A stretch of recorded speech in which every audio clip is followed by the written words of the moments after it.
Welcome to Global Morning. The death toll from flooding.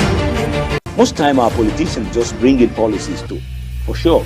Incidentally, we have several more stories. The legislature was carefully crafted to 22.2% inflation rate as of April this year. What does that say about where we are as a country? I think Nigeria has resorted to being resilient. Before you call a police station, before they even leave, they'll take permission from I don't think there's really anything on ground to improve. the struggle, the ASU The strike. Minister of Education volunteered and said, give me 2 weeks. It was a lie.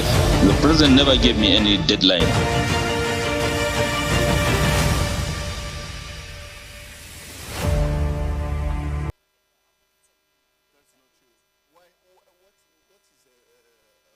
Welcome to Global Morning. The death toll from flooding. Most time our politicians just bring in policies too, for sure.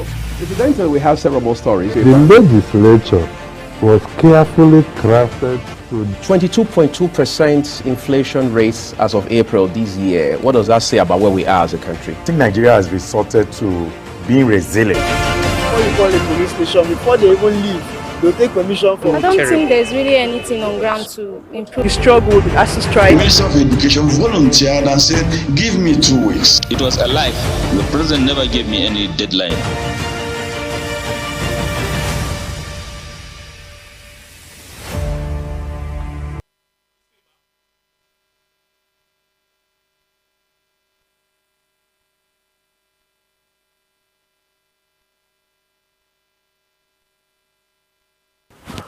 Good morning and welcome to Africa's Finest Breakfast Show, Global Morning. It's the 13th day of December 2024. It means we barely have 12 days to Christmas and Santa Claus is close. I don't know if he has got into your area, but where I live, it's all glorious. You could feel the atmosphere filled with so much love and gift and everything in between.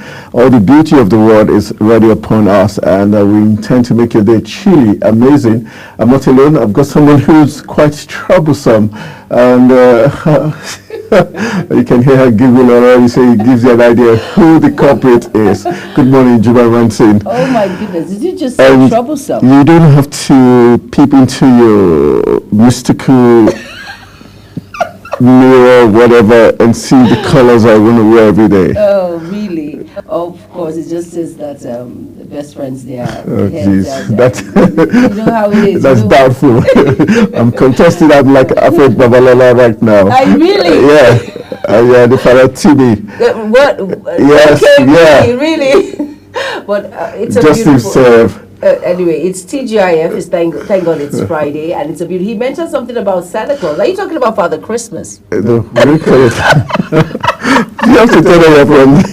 Oh God. Really? Where you come from is Santa Claus. We don't call it for Christmas. Whatever. I'm a Nigerian. We know it as Father Christmas. Anyway, it's great to be here. Thank God it's Friday. A lot of happenings are making round. And yes, I am Jumai Manson, and it's Global Morning. And it's great to be here. And please ignore Anthony saying someone who is mischievous. It's okay. Let's delve into what's issues making round at this point. When you said Father Christmas, I heard that if you stay in your Bible access for Christmas is found on the bike. Well, yes. Okay, so okay, I can see Sebastian nodding in agreement. So he has a clue to what we're saying. Yes, but that's not to take away the fact that wherever you are, Christmas is for everyone. The same reason the Son of God came down for humanity, and we truly appreciate that very fact. Yes. All right, we intend to make your day truly amazing already.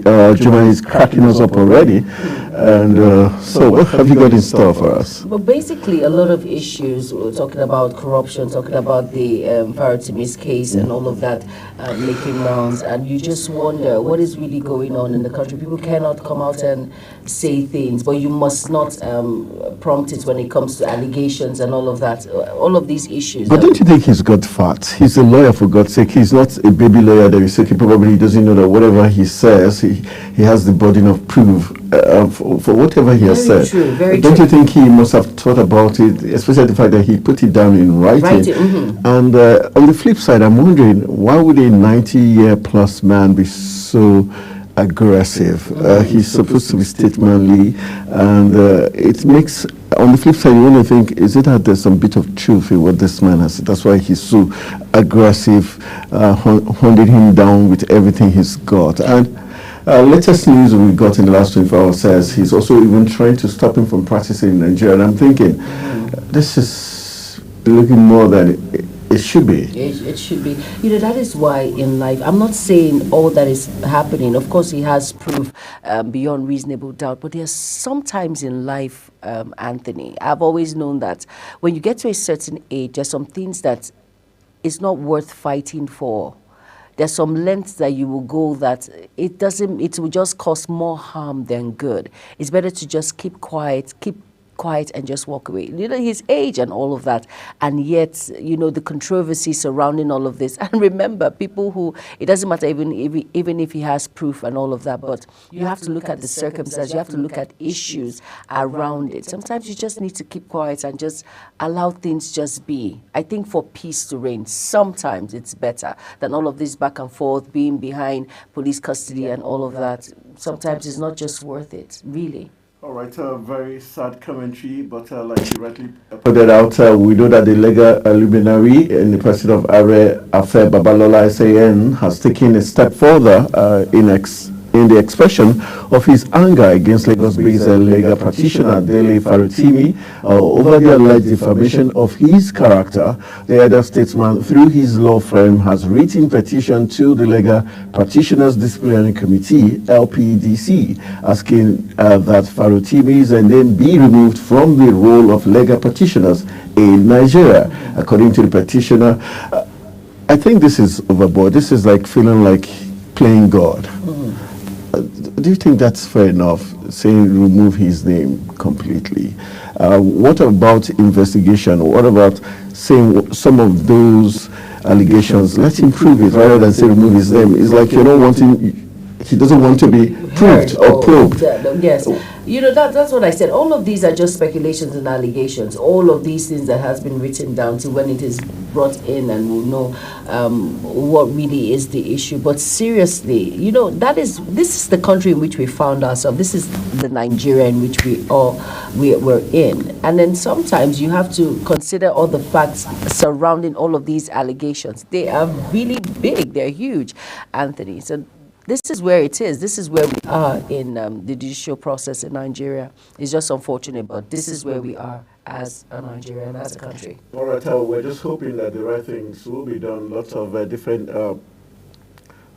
cases filed against this same Farotimi. One saying stopping his books from being sold or distributed in Nigeria. But the question is, what of in other countries of the world? Can they stop it? The law would only subsist in Nigeria. So let's see how this is going to pan out. But it has divided two sets of people. There are some who believe, the conservatives believe that the 90-plus old man's reputation is at stake, and he has done a lot, so he should be protected. Yes. But the radicals, like which I think I fall into, I do not agree that in as much as yes, he's 90 plus, he has done a lot, he's got history on his achievements. Side. But that doesn't immune him from investigation. That doesn't immune him from us probing through and say, okay, all these laurels you've gotten over the years, what's the guarantee that it was smooth sailing? Was there any cracks somewhere? Why don't they allow the courts to decide and let investigation also prove that you're innocent? As because when you say remove his name completely, when you don't want him to even breathe or to be heard, it feels like you're shielding something. And if everybody is supporting you, are they supporting because they feel like you also cover their own backside? So it's a very delicate issue, and I think it should be fair hearing. They talk about right to fair hearing. True. I don't think Dele is giving that chance of fair hearing. I think Afe Babalola is using all his might to want to muscle him down, and I think for me personally, I think it's unfair. There should be fair hearing. I want you to know that someone like Afe Babalola is someone that has attained greatness. That doesn't mean that. Yes, I know, but he's a man who people look up to. For example, I'm not supporting him. Let's just take it away from the judiciary. Let's go to the creative industry. Let's talk about Michael Jackson, for instance. He's a legend, pop king, he's called. But after his death, or before his death, there were issues that came out, how he slept with kids. So would you say those laurels or him being a pop king is taken away? No, he's still a pop king, but he has the dark side. So there's a dark side to everyone. So he cannot claim to be perfect. He's not a clergyman. He's just a judicial personnel or a star, whatever he wants to name himself. That doesn't make him above sin or above compromise in his 80 years of practice or how many years. So I think it's not fair for us not to allow fair hearing. Let's probe into him. If you're that clean, you shouldn't be scared. You shouldn't. I don't think it's all about being scared. I think it's because they are just allegations, and we've not then proven allow him to prove it rather than want to muscle him everywhere, file cases all around the country just to get him distracted and put him in such a state that he cannot defend himself. If you're so clean, let the process begin. That's why, like I said, this is Nigeria in which we found ourselves. Let us see how well this particular issue plays out. Let us see if there's going to be fair hearing, like you have said. Let us see if there's going to be like an opening to, let's be sure whether it's not just speculations and allegations against Febabalola, but at the same time, let's just be certain. Definitely, I know the law will definitely take its course, but we know how this plays out. I think the law is going to take its course when it looks like one of their big men is being dragged to the mud, and they would, some school of thought believe, because of his influence, it's going to be hard for people to be judges or whoever is going to be in charge of the case to be completely removed from the fact that he's dealing with Afebabalola's case and wouldn't want to sway it. Rulings too. I completely agree. And like I said, for some of our leaders who have been involved in money laundering and all of these things, we see how it plays out. These are individuals who are of prominence. These are people in Nigeria that call the shots. We might just hear about this case, but believe me, before you know, it's going to be swept under the carpet as usual. Like I said, when I mentioned quote and unquote, this is the Nigeria which we find ourselves, is when there is money and when there's affluence and when individuals have done a lot. That he's 90, he has done so much. So let's just see how well this plays out. But I still believe in the judicial system. I know that with time, things will get better, but I don't know if we've gotten to that part yet. Just my own personal opinion.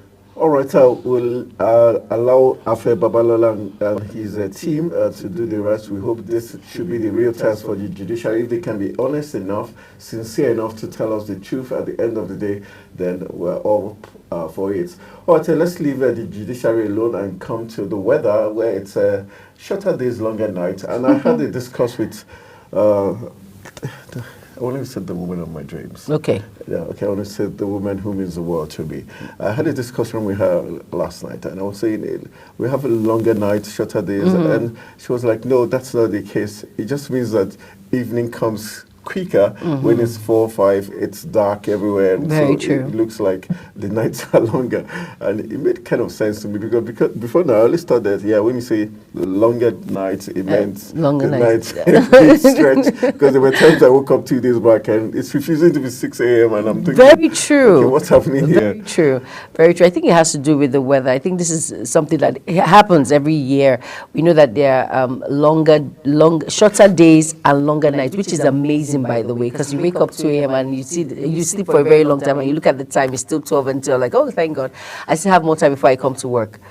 All right, but this is we have to take this weather very seriously. It's very important. For those that travel by air, you have to the haziness. You have to keep warm. You have to use your face masks because of the dust and all of that. It's very important that you keep yourself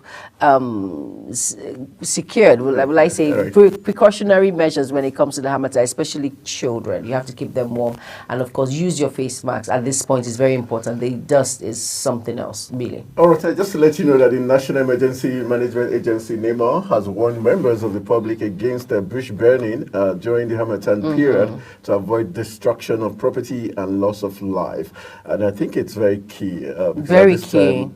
things, there's this natural friction even when you put your hands through something. At times you hear people say, it shocked me. No, it's not a shock, it's just friction. The friction. Very true. Yeah, very, very true. Yes, especially bush burning of dirt and all of that. You know, because of the harmattan, it's dried. It can easily escalate. It's very dangerous at this point. Please, let us protect lives and property, and let's just take precautionary measures. If you need to burn something, you can do it late or in the afternoon. Late in the afternoon, so that it's not when it's breezy or hazy at the same point. But let's quickly go on a very quick break. The program Global Morning continues shortly. Do not go anywhere. Stay tuned.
Global Morning is your top morning show here on Global Television. We bring you fresh news updates daily while delving into a variety of current affairs and topics.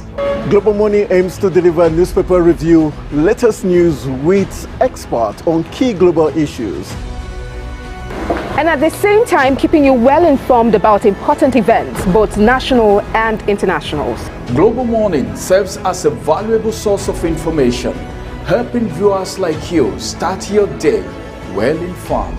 Stay connected from Mondays to Sundays to a wide range of the latest news making rounds on Global Morning. We're on the road to protest. And the president meets all of our demands.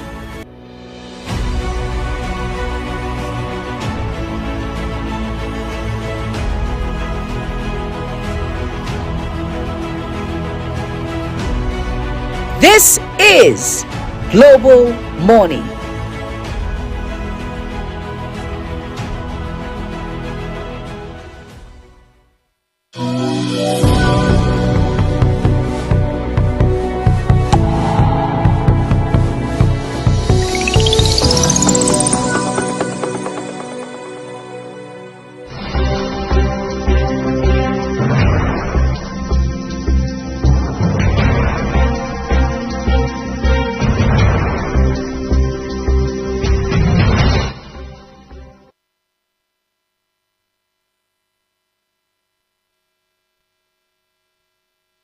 All right, welcome back from the break. You supposed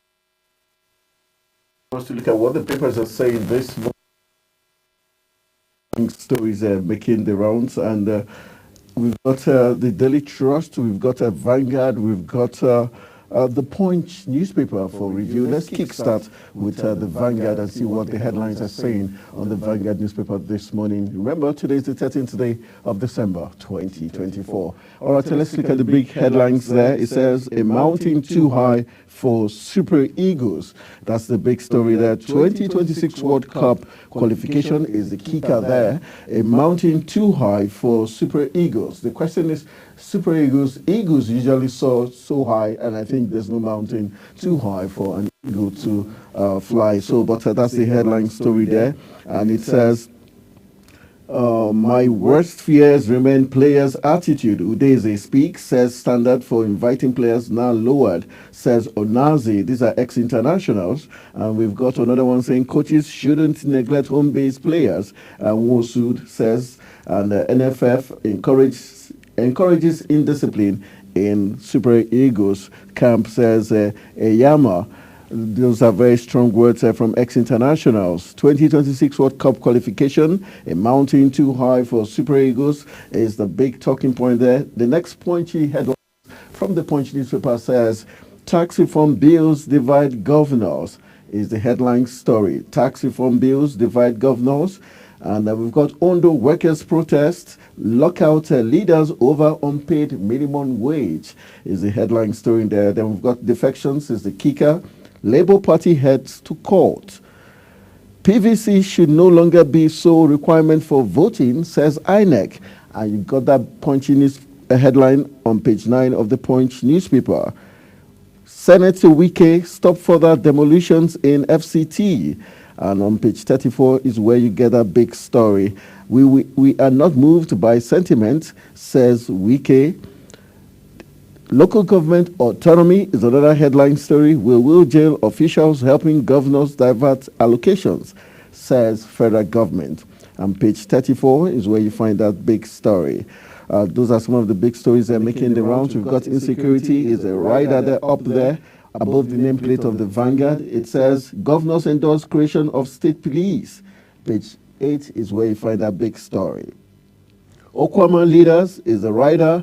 More stakeholders condemn death in army detention. We are yet to get confirmation from Army. Delta governor speaks. Page 7 is where you get a big story. And we've got a pension asset to exceed 22 trillion naira by the end of 2024.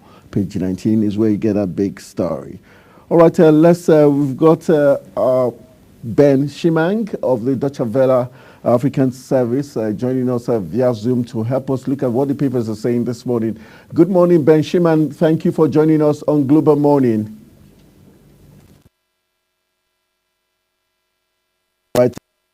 That said, he's about to get us linked with him. But those are some of the headline stories, and hopefully when he joins us, he will be looking at some of these headline stories. Jumai Manson has the next paper for review. And next is the Daily Trust, and below the caption of the Daily Trust, here it says, National Assembly to pass 2025 budget. January, as Tinubu submits proposal Tuesday, and you can find that read on page 5 of the Daily Trust. Next, it says, Senate bars Wike from demolition structures in FCT. And you can find that read on page 5 of the Daily Trust. And then next, it says, Kano government reshuffles cabinet, drops SSG, COS 5 commissioners. And you can find that read on page 12 of the Daily Trust. Now, the star story there says, INEC seeks legal backing for IREV, and here proposes use of computer-generated slips for voter accreditation. And you can find that read on page 4 of the Daily Trust. And then below it says, governors back state police as INEC defers decision to January. And it says, our children pass through hell to assess education, Abuja community. And now on insecurity, Army to review operational strategies Monday. And you can find that read on page 32 of the Vanguard.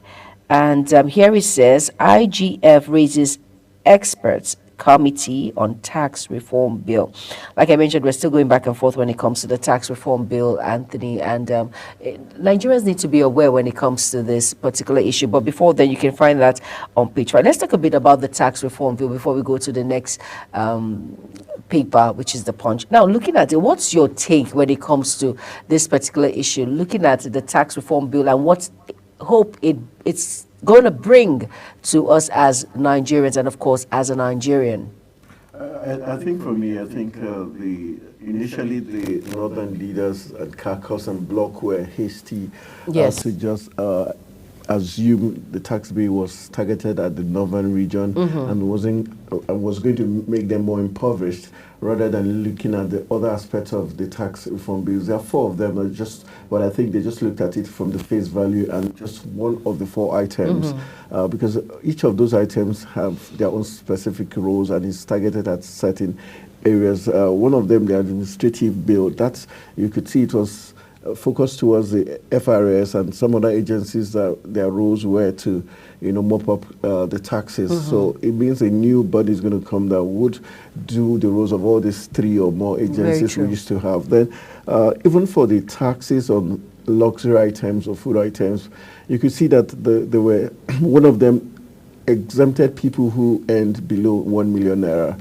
and also there was also this clause that there were not going to be taxes on food, anything that had to do with health or education. So it means those clauses have put into consideration Nigerians across, not just Nigerians in the north, but Nigerians across board.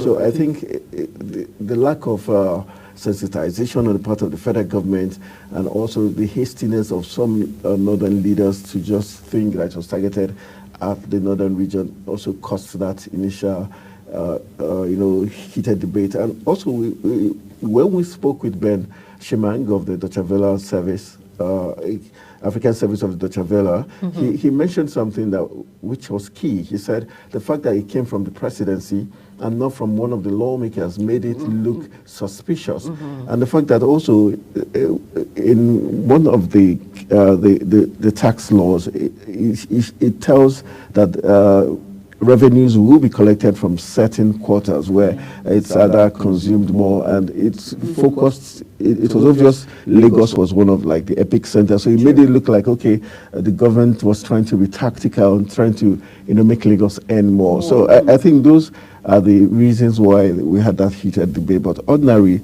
the tax reform bills is going to favor the whole country. At the end of the day, it's going to give states opportunities to improve their internally generated revenue and also make them less dependent on the federal government. And for businesses also, it's going to help businesses. And we have this issue of double taxation across board. Even especially when you're traveling, you could see, you go to this local government, these guys, they put this barricade on the road, they want to collect this.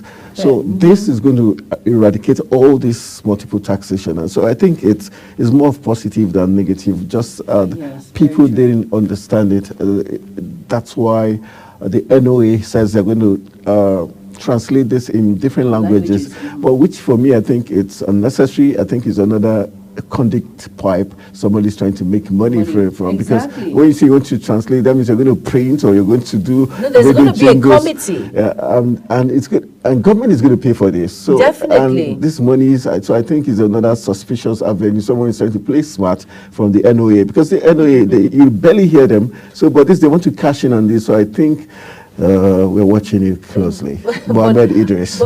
Mohammed Idris. But at the same time, everyone wants to be relevant. You have to understand that relevance is very important. If the NOA comes out, but for me, for as much as I know someone wants to cash out on this, definitely. They can do it on via using just the federal government radio stations, so they don't have to pay. Let it be the corporate social responsibility of those media outfits. But don't forget, we're not done with electricity tariff. A lot of people are there.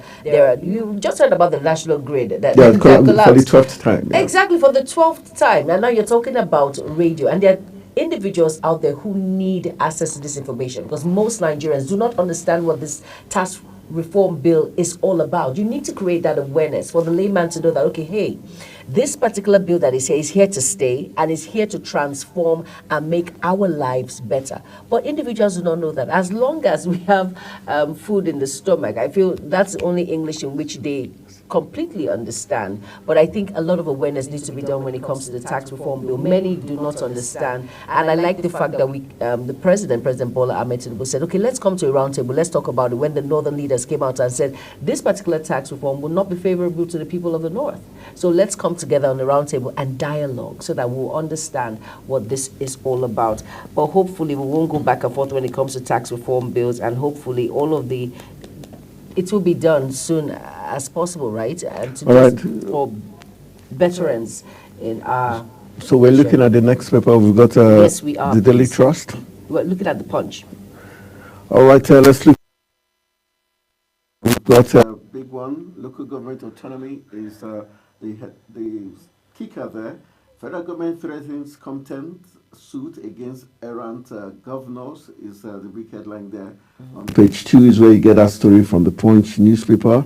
It says lawyers state Attorney Generals aiding governors risk LPDC sanctions. Fagbemi accuses governors of treason. Right, that's from the Punch newspaper this morning. We've got other headlines. Tax reform that we just spoke about is one of the punchy headlines. There is the kicker. APC governors may meet National Assembly, and ACF raises panel. That's talking about the tax reform bill there.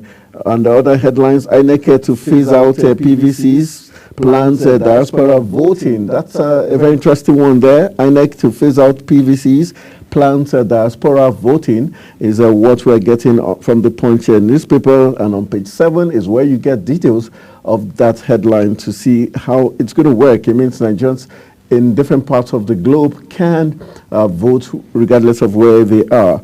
All right, we've got imported petrol landing cost drops to 900 naira per litre is the good news there. On page 29 is where you get details of that story. Imported petrol landing cost drops to 900 naira to a litre.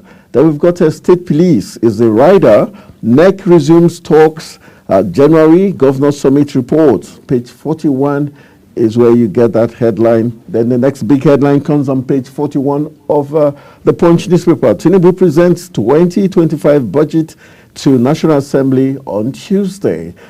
Tinubu presents 2025 budget to National Assembly on Tuesday is the headline story there on page 41 is where you get that story. Then we've got Unitide is the rider there. Unitide Inspector General orders nationwide deployment of corps. On page 7, then we've got a Circular Road is the kicker. Oyo begins fresh landowners verification. On page 44, in case you've got a land in Oyo, do well to go do your verification. Very important. Then we've got on page 37, federal government issues 1 trillion naira Sukuk bond to fund 124 road projects. All right, your response there tells us those that have got lands. Okay. Are you kidding me? No, just a passive statement. I didn't know you got. It's very important that for those of you that have lands in Oyo State, please go out and do verification. It's very. But the FCT minister is having issues as regards that in terms of the demolition. The Senate has ordered him to stop, and Very he's saying important. that no blackmail is going to stop him from. This guy is. He's one of my favorites. Funny enough. He's partially mine and partially not. Sometimes I feel he's overreaching. I feel he forgets that governance is not personal stuff. It's for the people. It doesn't belong to him. But most times he gets carried away by his reaction. Yes, and I feel like he needs to be tamed at times to bring him to check. For me, I think we should look at the circumstances surrounding what he does. Is it for the betterment of individuals, not for his own personal? No. But we've got the Senate, Ireti Kinjibe, one of my favorite lawmakers of all time. Yes, they have an issue, both of them, but she brought the attention to the Senate. And that's why the Senate, has called him to order. So there must be something wrong. You don't go about demolishing people's homes. True. They've been living there before you became FCT minister. So all of a sudden, their lands cannot just become fake all of a sudden just because you're in some weekend. But let's just ask a question. Let's just be candid and kind at this point. Has he made alternative arrangements for these individuals, or they're bare? Are you asking of that man? I'm only saying He's your because favorite guy. he's my favorite. You know he will not do that. You think? Let's not be too short. It's not every, like I said, the media, we're very powerful. We can actually help you, and then at the same time, we can actually deal with you. That's the media. But the media, there's some issues, and there's some things the media will not tell you. Who knows whether he has gone? Some owners would tell you they're not content with the amount in which you're giving me for this particular property, and yet you want to demolish this property at this time. I understand that plight. But this demolition that we're talking about, for as much as I know it's rendering individuals homeless and all that, but did you get it in a genuine way? Did you check? Are you sure? All of these legal matters that surrounds this is very important. Like shacks that have been demolished. We said the same thing when Erifai was FCT minister. I was like, oh my goodness, but look at how you transformed Abuja. And Abuja, look at Kaduna, for instance. I'm not I don't work under that I government. hope you're not going to kid anytime soon. Anytime soon, no. But the thing is, let's just be sure and let's know that it's for the betterment of what he's doing. So I do not think he has any personal reasons. I think it's for him. All right. There's a spokesperson in house for Nyesom Wike. You've got your number one fan here. Yes, I am. All right. We've got Ben Shimanga, who works for the African Service of Deutsche Welle, joining us via Zoom. Thank you. Good morning. Thank you for joining us on Global Morning. Nice to have you. Thank you for having me. Good morning. Mr. Ben Shima, how are you doing today? All right, I'm great. I can see you are a fan of Wiki and a fan of El-Rufai. Congrats. Anybody that does demolition, she's a But I'm from Kaduna State anyway. Very funny. So we have to compare notes. All right. Let's begin our review of the papers this morning. Let's begin from the Vanguard, and I know you love football. And ex-internationals are saying a mountain too high for the Super Eagles as regards 2026 World Cup qualification. How high is this mountain? Is it higher than Mount Everest? Well, Nigeria and Nigerians are a heap of possibilities. There's no mountain the Nigeria cannot climb. There is no depth of a valley that the Nigeria cannot descend and actually come out. And they've done it. They've conquered the world. Remember Atlanta? Against all odds, every other non-champion was demolished by Nigeria. So it's not a very big deal at all. Once there's a will, there's always a way. And once there's a way, there's always a will. And the goal is always there. The goal is to get that goal. And so Nigeria, so be it. There's nothing like a big mountain, a task that cannot be summoned by Nigerian players. The spirit in Nigeria is that of the winner, and that is it. Remember Julius Malema of South Africa. He will say, when people say Nigerians are rude, he said, no, they are telling you that they have come of age. Africa has come of age, and that is it. All right, the ex-internationals raised two very key points. So one of them says the NFF has somehow encouraged indiscipline in the team. And another, Udeze and Co. did say, Vincent Eyama did say, like the standards of inviting players to camp has been lowered. Do you agree that these two factors are playing against how well the national team is?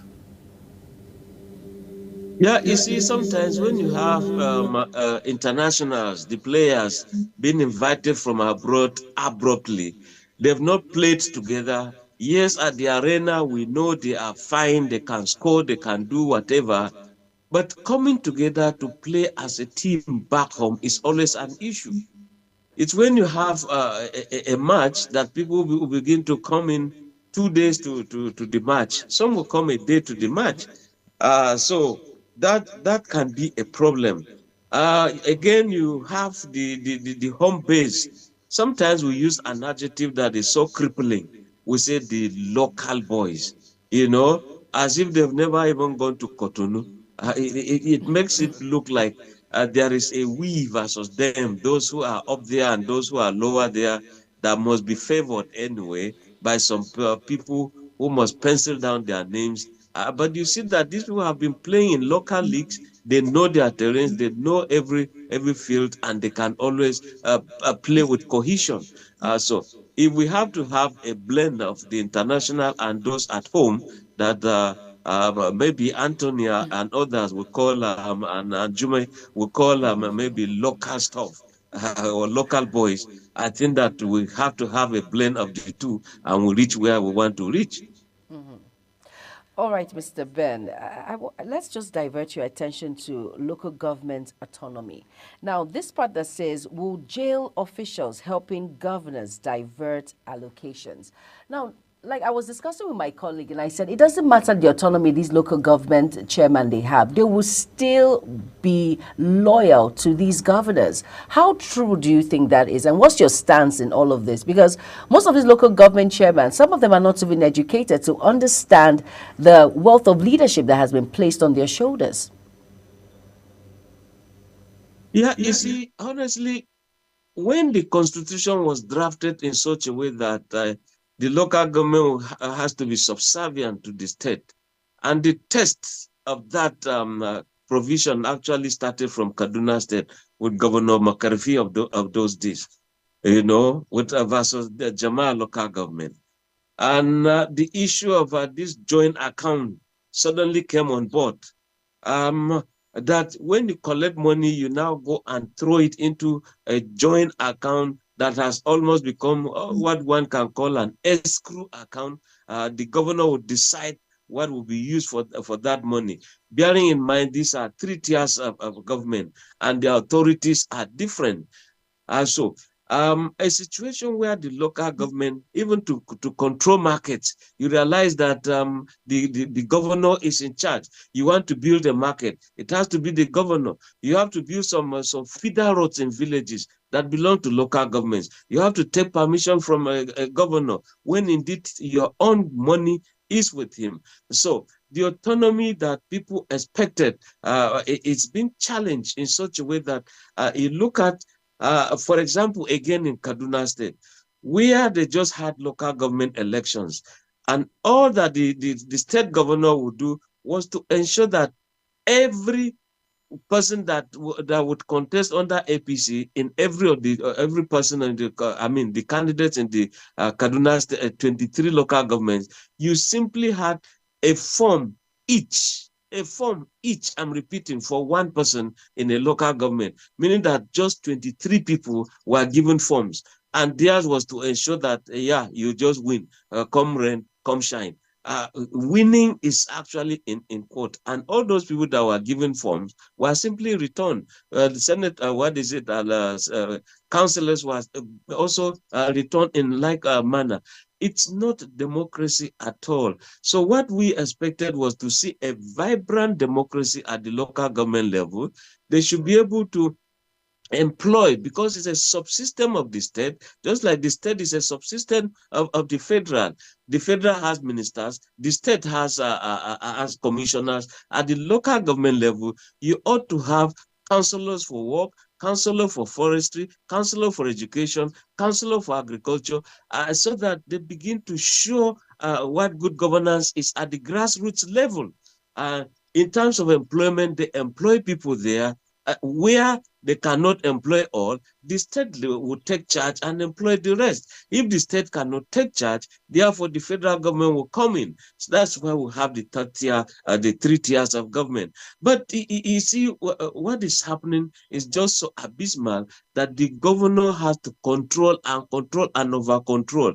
Any local government chairman who challenges has to go. Even at the state level, look at when you're talking about state assembly independence, a kind of, many people, many of them voted against it. No, we want to be under His Excellency. And that's why, and no wonder that you have mostly bills, what they call executive bills, coming from the governor to the state assembly, because they all have been pocketed. We ought to have an independent kind of local government, and that is why the governor, the president, Tinubu, went to the Supreme Court.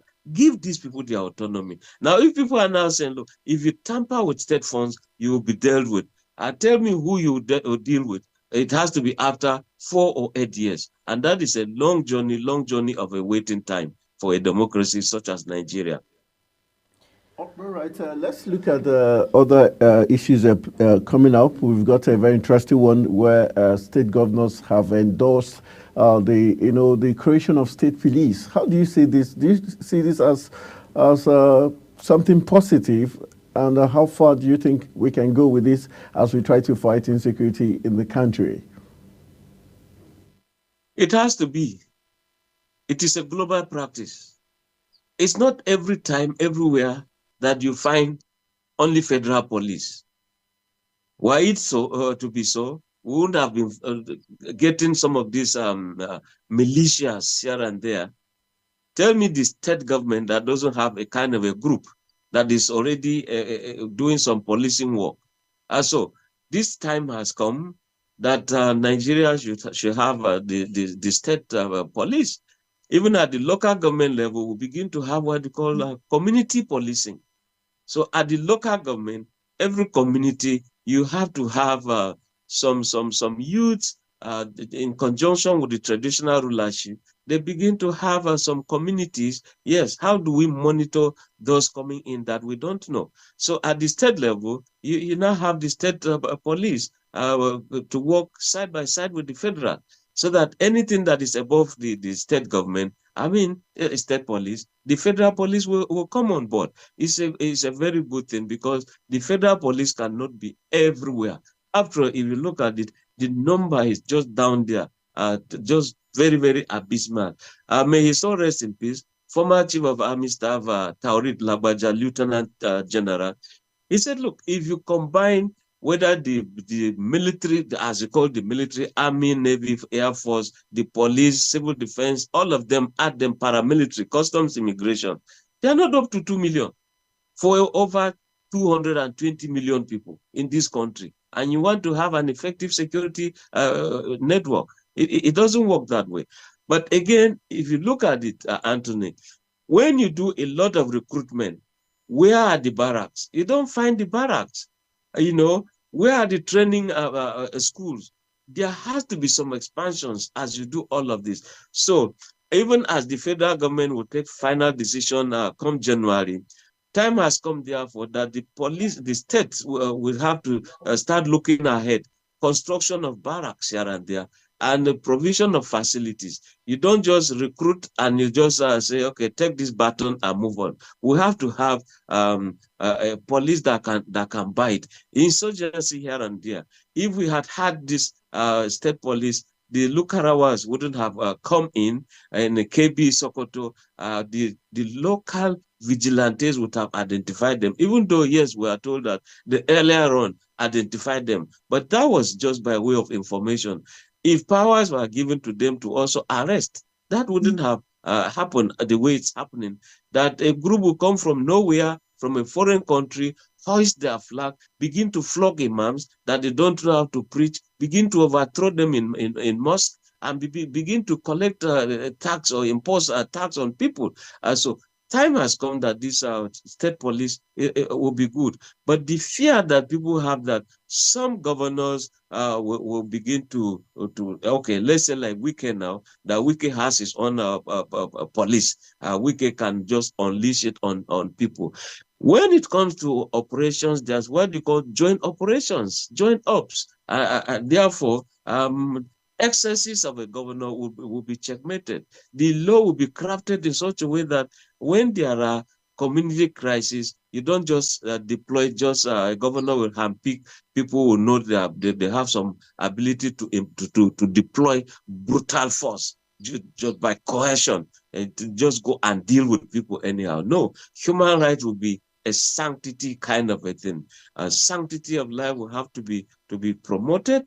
So I don't see it a problem at all. It's a welcome development, apart from even employing quite a lot of our youth who are idling away, doing nothing, apart from just creating social upheavals here and there. That caught my eye, and it says PVCs should no longer be sole requirement for voting, and that's INEC. Do you think our electoral processes want to evolve? They want to bring everyone along when it comes to voting at this point? What's your take on this particular issue now that says PVC should no longer be a requirement? Yes, honestly, because quite a lot of people have been thrown out of the election process in Nigeria because of some 1, 2, 3 things that ought to have been amended or taken care of. So if we say no to PVCs, what is the next option? Because this thing is like when you ban a certain product, it means you have a substitute. So what are the substitutes? And when we begin to also have public engagement, national policy or government policy communication. Let us begin to conscientize people, bring awareness, bring education. This is what we intend to implement. And that's why this tax thing is having this big opposition.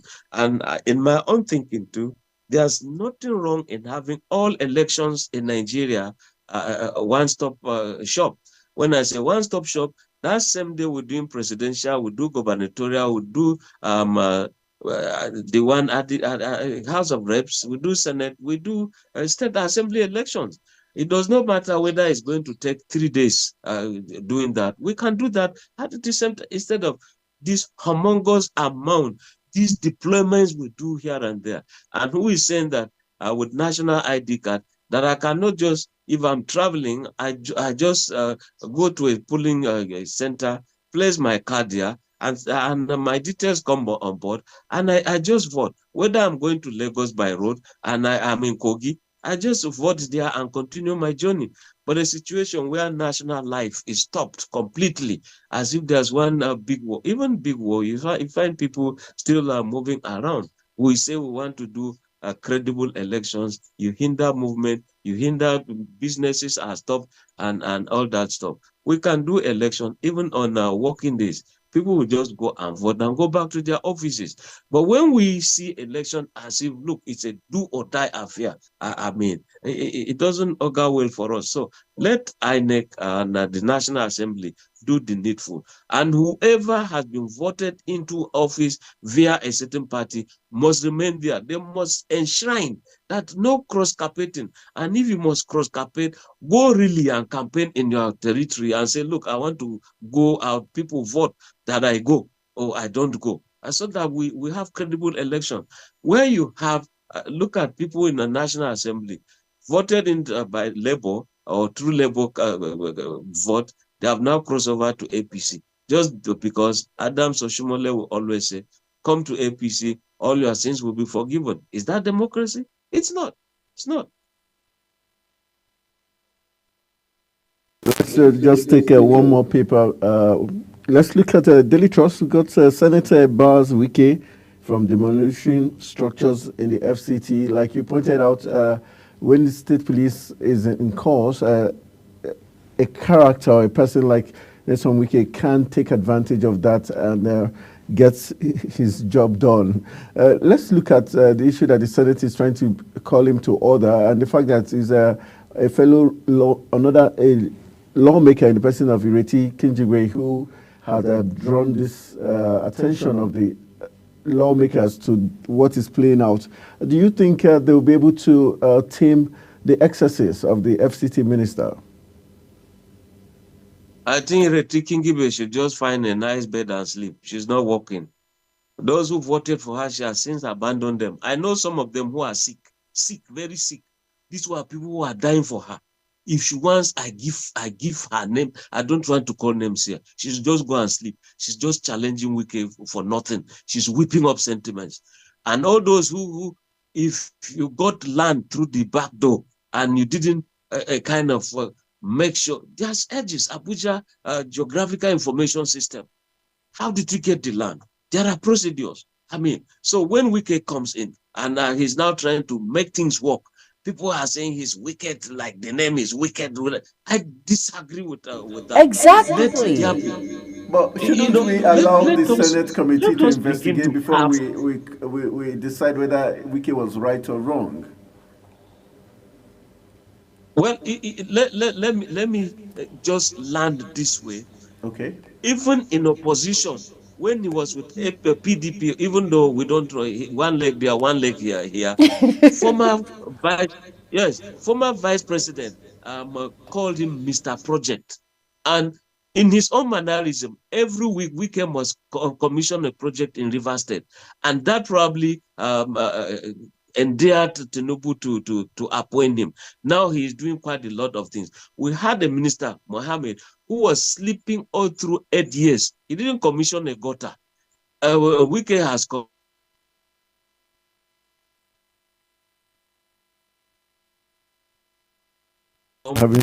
lawmakers are saying don't do the Senate that can always ensure that they do oversight duties by ensuring that things are done very well and in orderly manner. But they should not just wake up and say we should stop this. They should also ensure that they give the military the money they want to fight insurgency. They should do proper appropriation. Leave Wike to do his job for Nigeria. Even though, yes, when you look at it, he's also overbearing. But I will also advise too that where they have realized an estate has been built, people have moved in, and they have used retired people who have moved in. You don't just send the bulldozers. You can sanction the man, in fact, collect the estate, but allow the people in there to stay. And you do your legal battle with those who allocated the land the wrong way, but allow the tenants to simply stay there. Let them pay what is called the tenement rate, and rather than simply going to destroy, bring everything to rubble, it doesn't augur well. That's why some people will fear that the issue of state police will not be too good for some people who are power drunk. But then I want, if you can compare El-Rufai and Wike to clear. Look at kidnapping has reduced in FCT, and one other thing I'm waiting for I keep saying El-Rufai because they were always like bulldozers. Even though I don't like what he did in Kaduna, my own state. You see, I need Wike to also ensure these cameras are working. One Chance is doing a terrible job to Abuja visitors and residents. And you can see the opening of the roads in area councils. So Ireti Kingibe is swallowed by this kind of job by Wike, and so she has to cry for people who are sometimes just following anyhow. She has to cry. Wike is not doing the correct. What's the correct thing to be done that Wike is not doing? Is it the road? Is it the market? And infrastructure? We are seeing them. All right. Thank you very much. So we'll be grateful. The should just relax and just get the remote control. We'll pass that message to Ireti to ensure. But we're going to go for a quick break because we have to go for the Global AM News. We would like you to rejoin us from 8:30 downwards, where we'll be looking at the issue of the federal government saying they would protect press freedom. And so we'll be looking at that issue. You're the best man to help us look at that talking point from 8:30 upwards. Thank you very much for joining us for the first half of the program. Thank you. All right, it's now time for us to quickly go for a quick break, and it's going to be the Global AM News coming next, and Jumai Manson will be there to ensure that you get all the big stories making the rounds. Stay with us.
is your top morning show here on Global Television. We bring you fresh news updates daily while delving into a variety of current affairs and topics. Global Morning aims to deliver newspaper review, latest news with experts on key global issues. And at the same time, keeping you well informed about important events, both national and internationals. Global Morning serves as a valuable source of information, helping viewers like you start your day well informed. Stay connected from Mondays to Sundays to a wide range of the latest news making rounds on Global Morning. We're on the road to protest.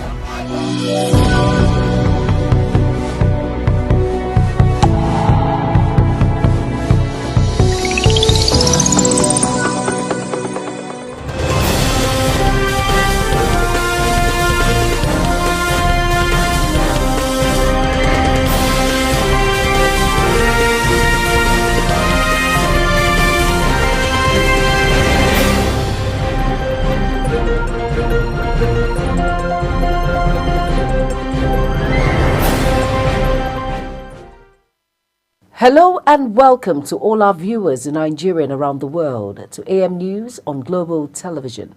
Coming to you live from the nation's capital, Abuja, I am Jumai Manson. Now, a quick reminder that Global Television is on DSTV channel 365 and free to air on Nicomsat. Now the news info.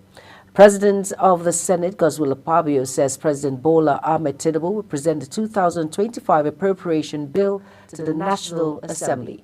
Akpabio made this known in plenary on the floor of the Senate, stating that the president has made his intention known to the National Assembly to present the 2025 budget to joint session of the National Assembly on the 17th of December 2024. Akpabio also noted that the budget presentation will take place at the House of Representatives chamber. The Minister of the Federal Capital Territory, Nyesom Wike, has vowed to continue demolition properties illegally built on government land. It was reported that the minister had been criticized for embarking on a widespread demolition of houses in Abuja without diligence and proper investigation. A construction company, Pololas Nigeria Limited, recently raised the alarm over the demolition notice issued by the Federal Capital Development Authority to demolish its estate in the Life Camp area of Abuja. Also, the Senate has issued a warrant of arrest against the managing director of Julius Berger Nigeria PLC for persistently refusing to appear before its Committee on Works. The resolution followed a motion moved by the Senate Minority Whip, Senator Osita Ungu in Abuja, which was co-sponsored by Senator Asuko Ekpeyong and Imping Barinada. Senator Igwe informed the Senate that Julius Berger Nigeria PLC has repeatedly failed to honor invitations from the Senate Committee on Works. The committee had sought explanations regarding project abandonment and the alarming variation of a contract from 54 billion naira to 195 billion naira. Vice President Kashim Shettima presided over the 146th meeting of the National Economic Council at the State House, Abuja. The meeting expected to consider issues ranging from the state's report on state police and the 2025 fiscal year is arguably the last for the year 2025. And the meeting had a reasonable number of governors in attendance, including those of Cross Rivers, Imo, and Gombe, among others, while some other states are being represented by their deputy governors. While a number of states have been proactive in the submission of their budgetary proposals to their state assemblies ahead of 2025, the federating states and their governors received presentations from members of President Bola Tinubu's economic team, focusing on issues including the tax reform bill and other economic matters related to 2025 fiscal year. United Kingdom-born Conservative Party leader Kemi Badenoch has replied Vice President Kashim Shettima over call to drop her Nigerian name. Badenoch had, during a visit to the United States, described Nigeria as a place where almost everything seemed broken. But the Vice President Kashim Shettima responded during a speech on migration in Abuja, accusing Badenoch of disgracing Nigeria. He compared her to former Prime Minister Rishi Sunak, a British young man from India who has never spoken negatively about his ancestral country, urging her to change her first name if she no longer wished to identify with her homeland. In a reply to the Vice President, a spokesperson for Beninox said she stands by what she says and emphasized that she is not Nigeria's public relations representative. The member representing Jos South and East Federal Constituency, Alfred Ilya Ajag, has defected from the Labour Party to the All Progressive Congress, claiming that the crisis in Labour Party was the reason for his defection. This was contained in a letter read by the Speaker of the House of Representatives, Tajuddin Abbas, during plenary. Also, the governorship candidate of the Labour Party in the last election, Bayelsa State, Udeng Eradiri, said his running mate, retired Commodore Benjamin Natus, announced their resignation from the party via a letter to the state chairman of the party, Iyenangwa. The General Secretary of Lagos State Chapter Nigerian Institute of Quality Surveyors, Folusho Ogurinde, has criticized the federal government's refusal to compensate landowners without building who were displaced by the Lagos-Calabar Coastal Highway project. Folusho, while in a chat with the legal and property experts, described the policy as unconstitutional and unjust, as he noted that denying compensation for land undermines equality and justice. He said the 99-year lease system in Nigeria further underscores the value of land as an asset, and this lease is renewable. He further stressed that if governments required compensation for the renewal of a lease or when public use necessitates land acquisition, individuals and private owners deserve similar recognition and compensation for their land when expropriated. The Managing Director and Chief Executive of the Federal Airport Authority of Nigeria, Olubunmi Kuku, has said that 80% of emissions from the Murtala Muhammad International Airport emanated from electricity consumption.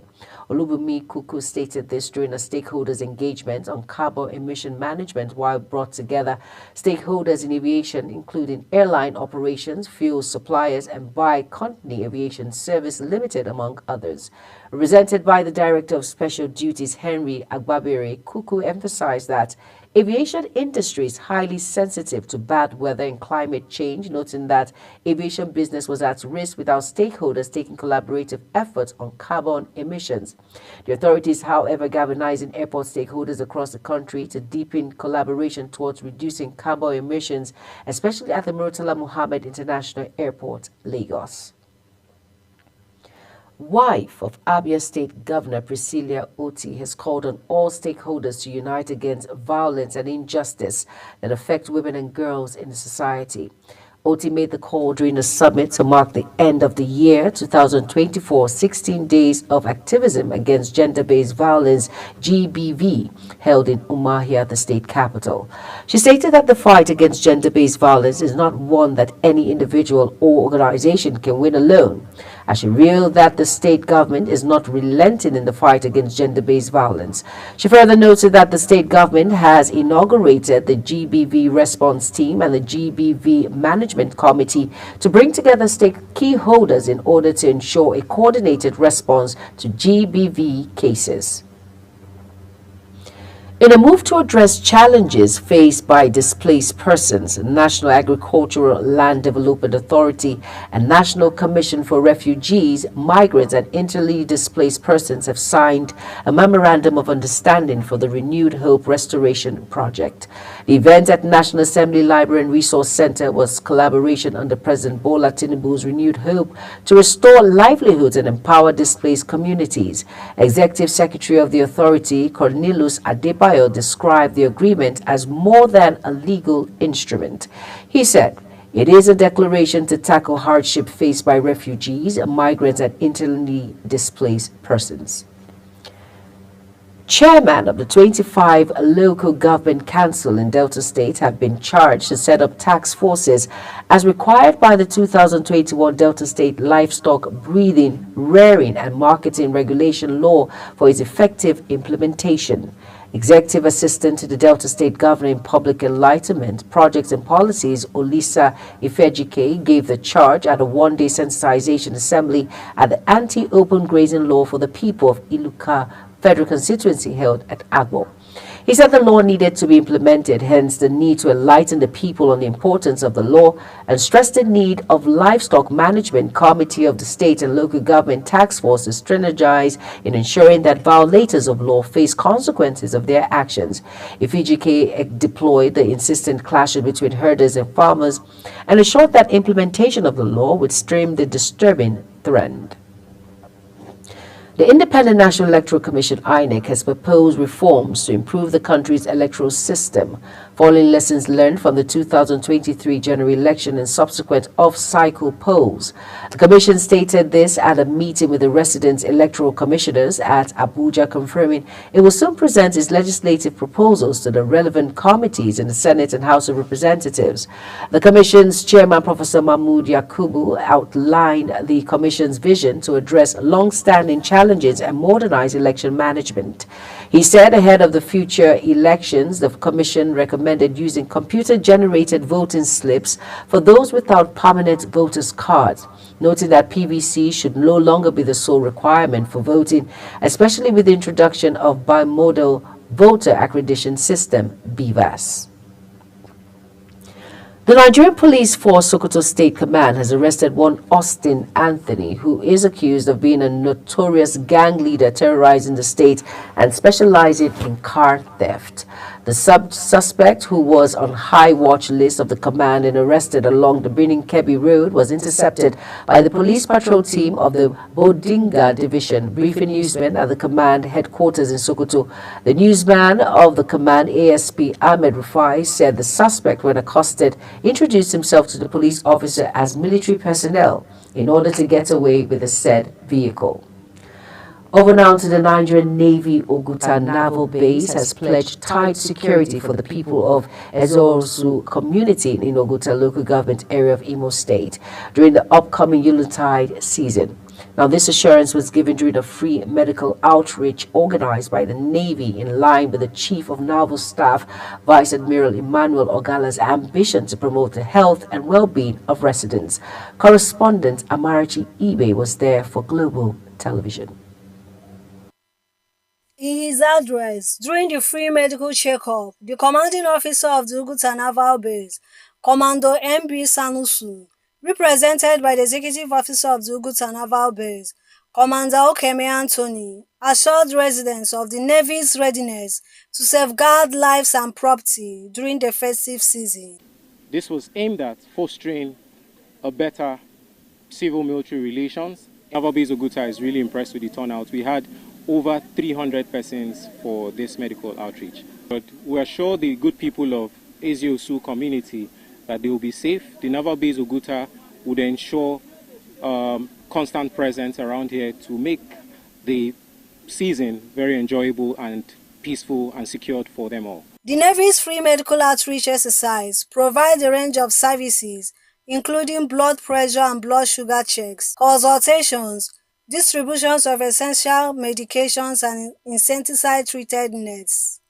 Many beneficiaries expressed gratitude. I am very happy for the arrival of the mobiles for general treatment for our children and for the old. I am very much excited because this is the first of its kind. Since 50 years ago or thereabouts, I've been in this community. I've never seen this kind of gesture. Students from Eziosu Community School also benefited from the outreach, receiving sanitary pads, body spray and writing materials to support their hygiene and education. The free medical checkup, everything that they have done, I pray that the Lord Almighty will replenish all the finances which they have used in coordinating this program. I pray that the Lord will replenish. By the Navy's in our community, it's a free giving day of medications and other gifts for students. I'm very much happy to receive a gift from them, and here is my gift. I appreciate our efforts so much. As the Yuletide season approaches, the Nigerian Navy's proactive efforts in Eziosu and its environs highlights their commitment to ensuring a safe, healthy, and joyful celebration for all. From Owerri, Amarachi Ibe, reporting for Global TV News. Thank you, Amarachi, for that report. You're watching AM News on Global Television, coming to you live from the nation's capital, Abuja. When AM News return, National Information Technology Development Agency begins consultations on Line Protection Bill. Details of this, as well as foreign and sports stories, coming right after this break. Please stay with us.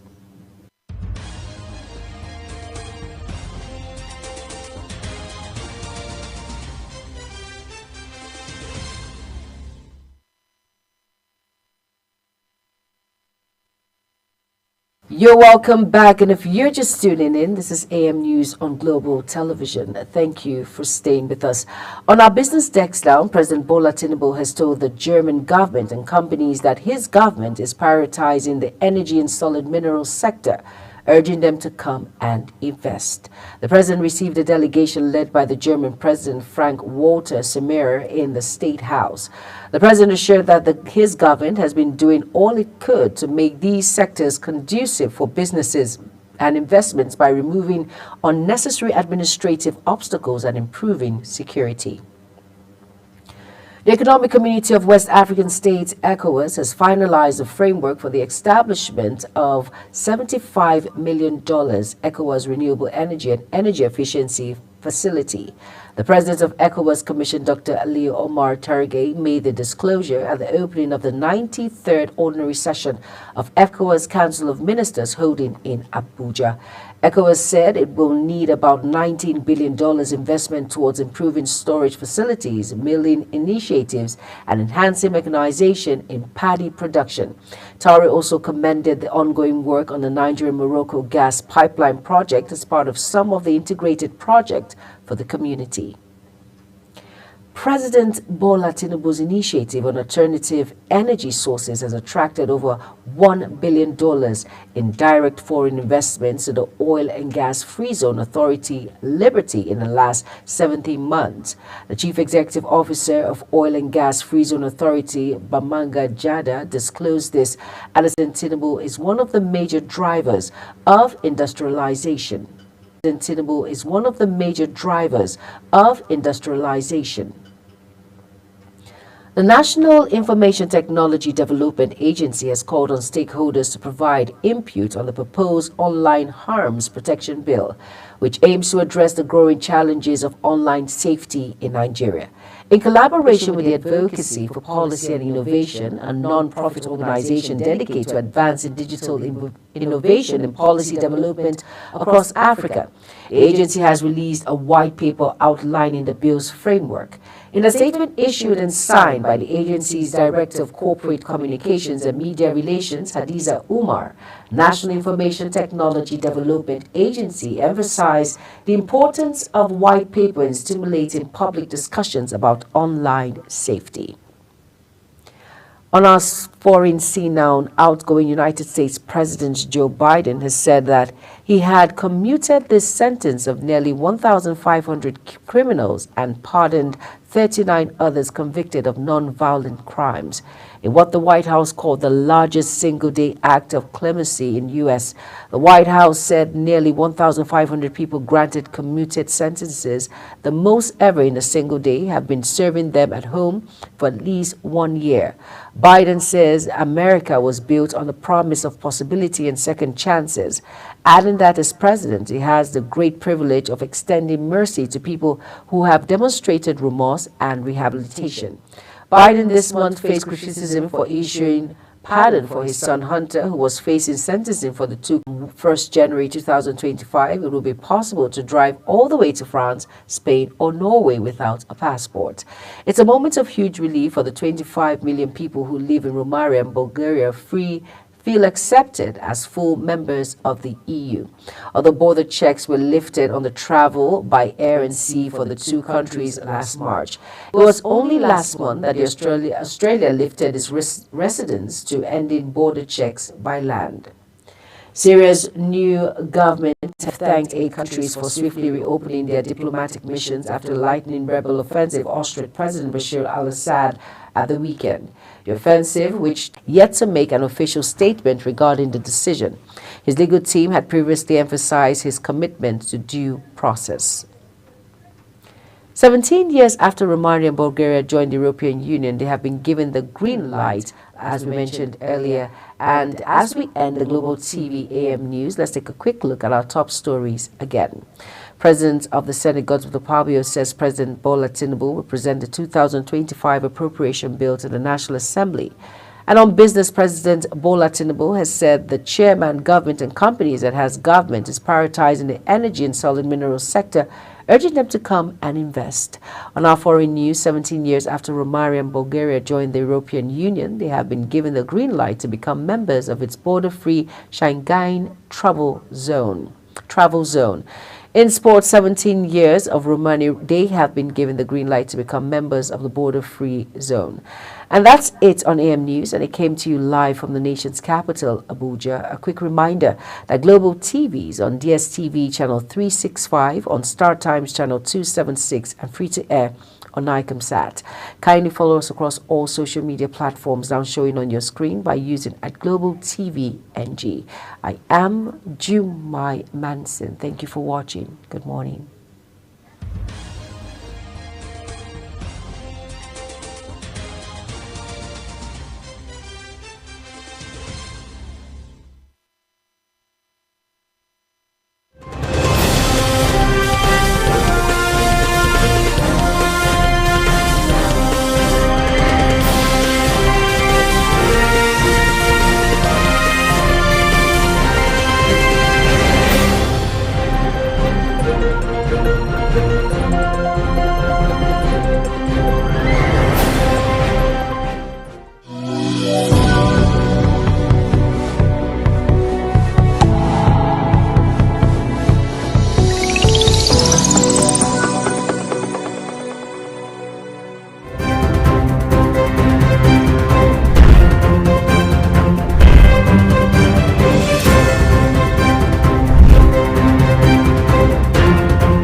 Global Morning is your top morning show here on Global Television. We bring you fresh news updates daily while delving into a variety of current affairs and topics. Global Morning aims to deliver newspaper review, latest news with experts on key global issues. And at the same time, keeping you well informed about important events, both national and internationals. Global Morning serves as a valuable source of information, helping viewers like you start your day well informed. Stay connected from Mondays to Sundays to a wide range of the latest news making rounds on Global Morning. We're on the road to protest. The president meets all of our demands.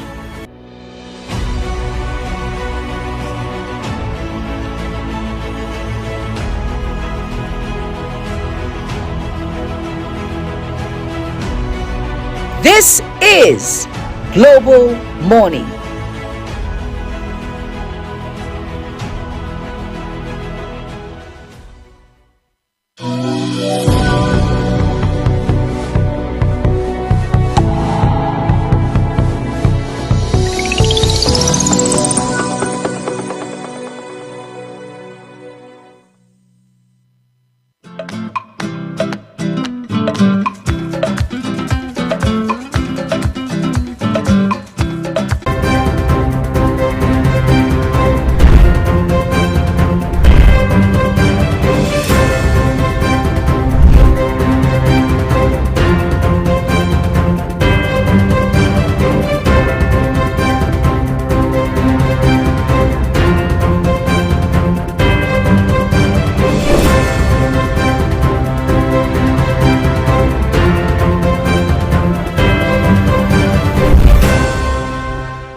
Global Morning is your top morning show here on Global Television.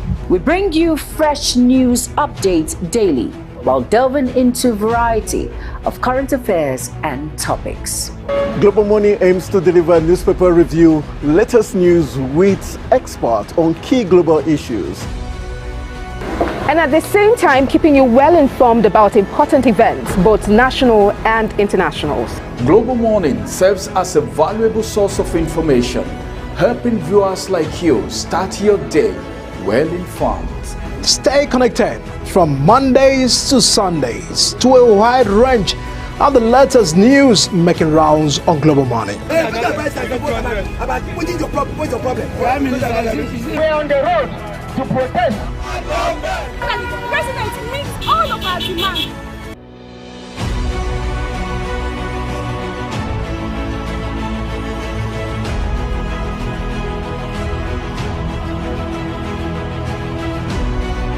This is Global Morning.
is your top morning show here on Global Television. We bring you fresh news updates daily while delving into a variety of current affairs and topics. Global Morning aims to deliver newspaper review, latest news with experts on key global issues. And at the same time, keeping you well informed about important events, both national and international. Global Morning serves as a valuable source of information, helping viewers like you start your day well informed. Stay connected from Mondays to Sundays to a wide range of the latest news making rounds on Global Morning. We're on the road to protest. The president meets all of our demands.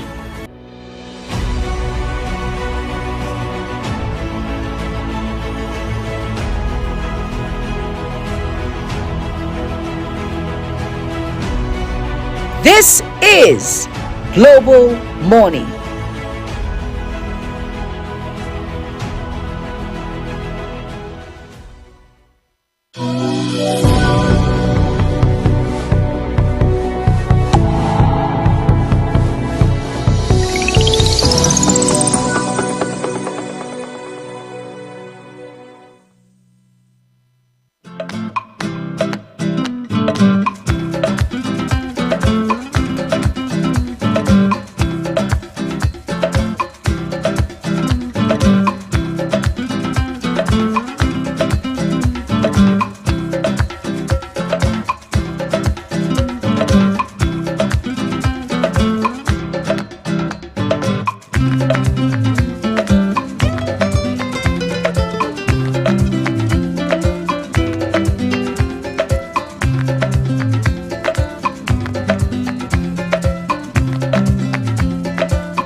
From the Global AM News, still Global Morning, and we're going to be doing lots of State of the Nation discourse as we look at various issues making the rounds across the nation. We'll be looking at the affair Babalola's defamation suit against Dele Farotimi and other issues. We'll also be looking at the recent call by the minister who says the federal government will do everything to protect freedom, press freedom. And so we're going to be looking at the issue of press freedom, the role of the government, and also the role of civil society organizations in terms of protecting press freedom. Then afterwards, we'll be having Barrister Nuhu Egia, who is the chairman of the Citizens Liberties Committee, National MBA, who will be joining us to speak on that Afro-Babalola issue.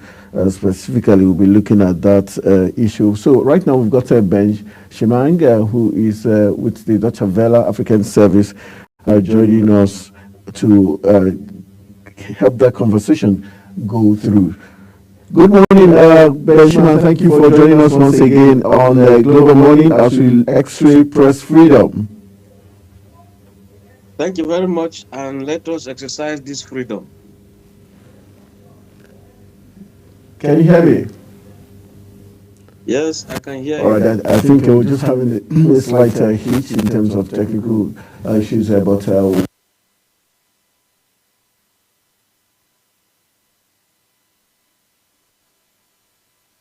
of the government. Okay, Ben Shimang, let's look at the issue of press freedom. The role of the government in protecting the journalists and also press freedom. Do you think Nigeria currently, as it stands, it's getting protection? And do you think there's press freedom in its true, entirety?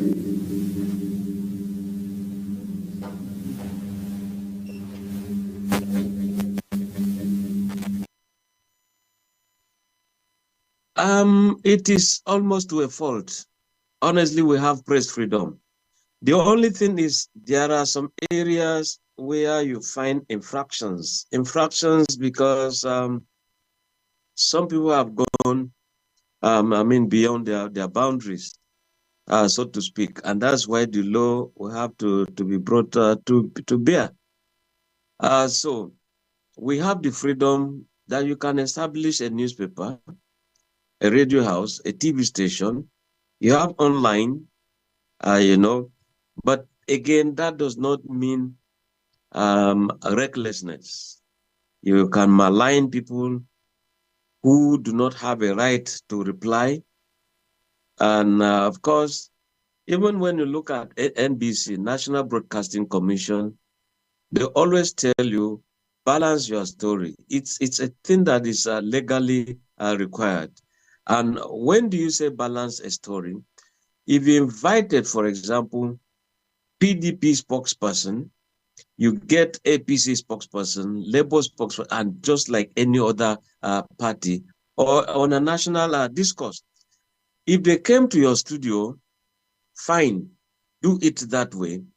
But you cannot bring one to the studio and go and meet another one under a mango tree. One, there is a phone-in program. The other one, there is no phone-in program. There is no balance, So people think that press freedom is simply that you can malign anybody, you can label anybody, and go free. There are conditions. Even in parliamentary reporting, you have absolute and qualified freedom to report the parliament. You have absolute to report what is happening. But you see, there are some conditions that must be met to ensure that you actually exercise that power vested onto you via Chapter 4 of the Nigerian Constitution that allows the media to hold government to account for their actions and inactions, to ensure that they tell them what they ought to do and what they ought not to do. That's the power of the fourth estate of the realm.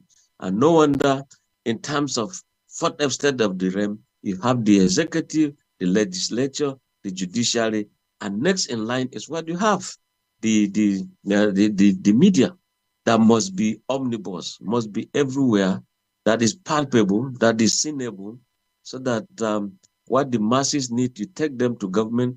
What government is doing, you also tell the masses.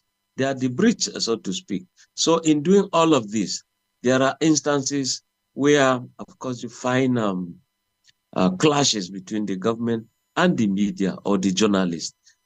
This could be where government feels instead of doing constructive criticism, you are doing a pull him down syndrome. You are overbearing, so to speak. but government should be able to also listen. I've seen that the spokesman to the president says the moment he releases a statement or issues a statement from the State House, that he switches off. He doesn't want to know or hear what opposition or those he called distractors are trying to say. They want to pull him down. No. So it's for you, once you bring out a statement, also listen to the people, what they're saying in terms of feedback. If you don't do it that way, then there won't be any mass communication that is effective in nature. Which as they support press freedom and all that. We've seen consistent harassment of journalists. We've seen the Freedom of Information Act not being, followed suit in terms of when journalists go to government agencies to get critical information. We find it hard to access this information because, one, the agencies will tell you they're not authorized to give such information. They're not willing to speak to the media because they're afraid of being, quoted. Do you think, to a high level, the insincerity of government agencies and some lead persons has also made this press freedom difficult? Yes and no. I say yes, because here you are, you have the constitution that says you should exercise your rights. But we also have the Freedom of Information Act too, that is also supporting this idea of freedom of expression. You can always ask for documents for projects that have been carried out to know how much has been dispensed on that project. How was the contract obtained? What's the level of the contract? And all that stuff. But again, you now meet a situation where very top government officials will have to sign this order of secrecy. If you go to the State House, for example, it's not every PAMSEC you go there and say you want to know this, you want to know that. Or you want to know, look, PAMSEC, I want to know what Tinubu is up to today. What is this, what is that, and all that stuff. You see, all of that, they don't go into what you call strictly public information. I mean, it's not what the people would want to know. And so you find out that there are some other very secret things that the government will hold on to its chest. For example, if military is trying to go on operation, there's no way a journalist will say, look, I have the right via the Freedom of Information Act to know your operational plans. I want to know the number of personnel. I want to know when you people will start movement. I want to know the kind of armors you have. I want to know the routes you take. All of that you won't get, no matter, I mean, there's no country that will give a journalist such a leverage to feast on such information. Doing that implies you are simply surrendering the lives of Nigerians, the lives of the nation, national security, national interest to the enemy. And if truly you can also get the answers from the enemy as to their number, where they are based, and what they intend to do, when they will do it, and where they will do it. Well, that's good journalism. So that's why I said yes and no. The Freedom of Information Act actually says you can demand for and get, and where they fail you, you go to court.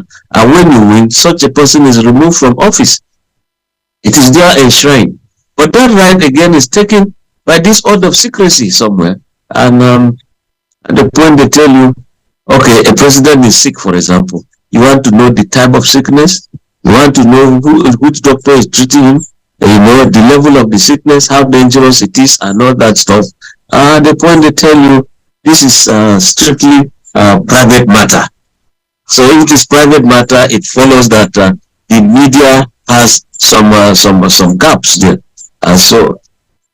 And that's why, like I was saying, if you are to be at the National Assembly, yes, you can report the National Assembly, but there are some situations where you cannot report everything. You have absolute freedom. If at the plenary, a senator stands up and discusses and calls anybody any kind of adjective, terrible adjectives, and you report it verbatim that way, you are covered. That's absolute freedom. But that senator, when he leaves the chamber and is now outside in a car park and is still repeating the same words, those words are actionable outside the parliament. And that's why you have absolute and qualified freedom in terms of news reporters. We know that,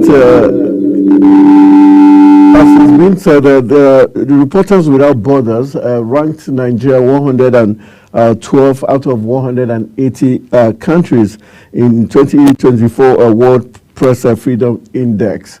Would you say the harassment journalists, especially those, at least in Nigeria, and the way journalists are treated when they go to cover events, assignments, be shoveled by security aides of politicians or government officials, seem to suggest how they perceive the journalists, not knowing that they are the fourth realm of the estate, but rather they are seen as just, at times, the word they use, beggars or people who just are just there without giving them that due respect. What do you think can be done to change that narrative? Yeah, you see, except some names are also changed in Nigeria, some adjectives or perceptions of the journalists. You see somebody so reasonable, so, presentable, you begin to say press boys or that press girl or something. You know, in some other countries, you find out that the media, the journalists are one of those well-treated, you want to call them like the doctors, you know, some of the architects, marine engineers, top generals, and all that stuff. But with us, sometimes we also have some elements that bring those things, the way we have been treated. What do I mean? You have some media houses who are not paying their staff. They don't even know how you sleep, how you come to office. They owe you salaries. You have to pay school fees. You have to go to the market, purchase, pay bills here and there. But you just see that the publisher is just giving you just an ID card. And that's why at the point people become beggary. And no wonder, therefore, when some aides of some executives know who you are, you have no credentials, you are a man of no honor, they also treat you that way. Remember what the preacher will say, that the way you dress yourself is the way you be addressed. You look so fine, and that is it. And your compulsion, the way you handle yourself is just how it is done.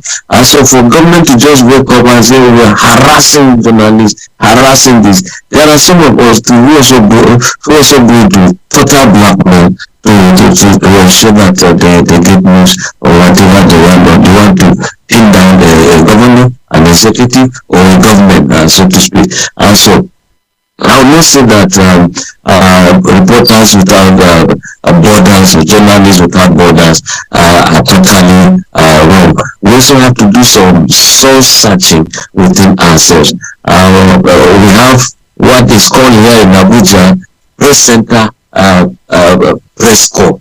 In other words, they are always there. What are they doing? Go out and look for news for your media organizations. Now, if you go to places where you have events, you see also sort of quack journalists here and there. It doesn't augur well for us. So the Constitution, yes, has given us the right to hold people to account. But to what extent are we holding them to account? Is it by way of writing libelous article, by way of running down some people, and that's why this advent of social media has become a very big problem. Yes, that's what we call motion journalists. You can move on with your camera, can move on and begin to run commentary and say you're a journalist. areas, what we call street journalism. Because of this citizen journalism, no one checks content, no one checks professionalism, and therefore, when anything is just being said anyhow, you just see that the executive will just simply want to feast on it.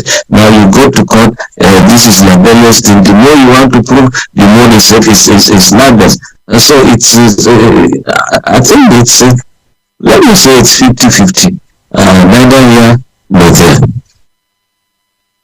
My last question is, what for international media houses like you or for the African service of Deutsche Welle, how can international media houses, how can we have more of them into the country and also have them take more Nigerian journalists into their fold? We know they are spiral in terms of the number of Nigerians working for international organizations. Why are we not having a surge of media houses, international media houses in the country as we wrap up? Yeah, you see, it has to do with the policy. They just feel that you can have correspondence and in any country where their headquarters is somewhere else. Deutsche Welle, the headquarters is in Bonn, Germany, from the capital, and they have correspondence here and there. Many of them in Nigeria, many of them in Abuja, in different languages. And one other thing about them is that when they pick you up that way, they have to give you the equipment that is needed. You always never run short of those things. But we are here in Nigeria, talking about cameras, you have to share some cameras with some other people. So that you go cover it without a camera, you know. So sometimes you need to have what they call MOU. When I was still with Voice of Nigeria those days, we had MOUs with Radio Sudan, with BBC, Deutsche Welle, we had with Radio France International, even China, you know, BBC. Also, and quite a lot of staff of these organizations find out. You just see that many of them came from Voice of Nigeria because of this international nature of their broadcasting. They are already in tune with the system. Even SABC, South African Broadcasting Corporation, when they needed to run the media the way Nigeria runs theirs, especially the government on, they had to come to do some attachments with Nigeria. I remember going to South Africa. So also, I was given somebody sick. That person came to Nigeria. While I was studying and working for them there, that lady was also working here in Nigeria. The same thing with Radio France International. People will come from France and we will also go to France. You see, it's a global village. You can't stay in one place and say you can do it better. And if you do it that way, you see, you have a cross-fertilization of ideas. You begin to know what kind of freedom they have over there and the one we have here. You compare notes. You begin to exchange programs. You begin to exchange personnel. You know yourselves at the international arena. We cannot just, you said you are a journalist, all the while you are in Bayelsa, you are in Obia, you are in Nagua, you know, you are in Ekeremu, you are in it just simply ends there. You don't go to Port Harcourt, not to talk about Niger Delta, you don't even know. So journalism shouldn't just be a confinement to a place. You are not the local government chairman at all. Neither your traditional ruler must remain in a palace. So we ought to see that kind, and training is very, very paramount. The media is changing just like the world is changing. You also have at the point to do what you call content analysis. What you are broadcasting, is it what the people want? It is very, very paramount. Then you also do what you call audience perception of your station. Audience perception of even an individual in a station can affect the way people look at that station. You know, then you also look at, what is it that when it comes to equipment that you have that can match modern train? Do you have them? Look at your studios, look at the number of vehicles, look at your personnel. How are they presentable here and there? Then you also look at the pattern of your listenership or viewership. To what extent do we do research to know who really is watching like this program? How do you know who is watching? What's the age group? And at what time do people watch your station more? And what profession? So analytics will tell you quite a lot of these things. So that people will not just set up a station. Let me set it up so that I can attack my political opponent. So that people will also know I can participate very well in the global space. So it's really not about the international media houses coming to build or start stations here. You can have correspondence. Voice of Nigeria at the point when it was that good had correspondence virtually in many countries in Europe, honestly. But the economy came in a misinterpretation of government policies when they say don't go for training abroad, don't go for seminar, don't go for this.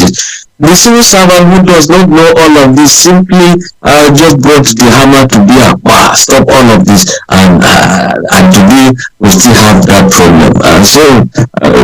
The way they recruit some of us to work for them, we also recruited them in Voice of Nigeria, truly. In London we had, in America we had, people filing stories for Voice of Nigeria.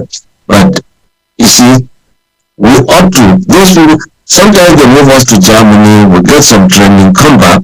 In the same way, we ought to have seen a situation where those who are struggling for Voice of Nigeria, they come here, they begin to learn the culture of Nigeria, see the culture of Nigeria, and we report the news in an African and Nigerian perspective.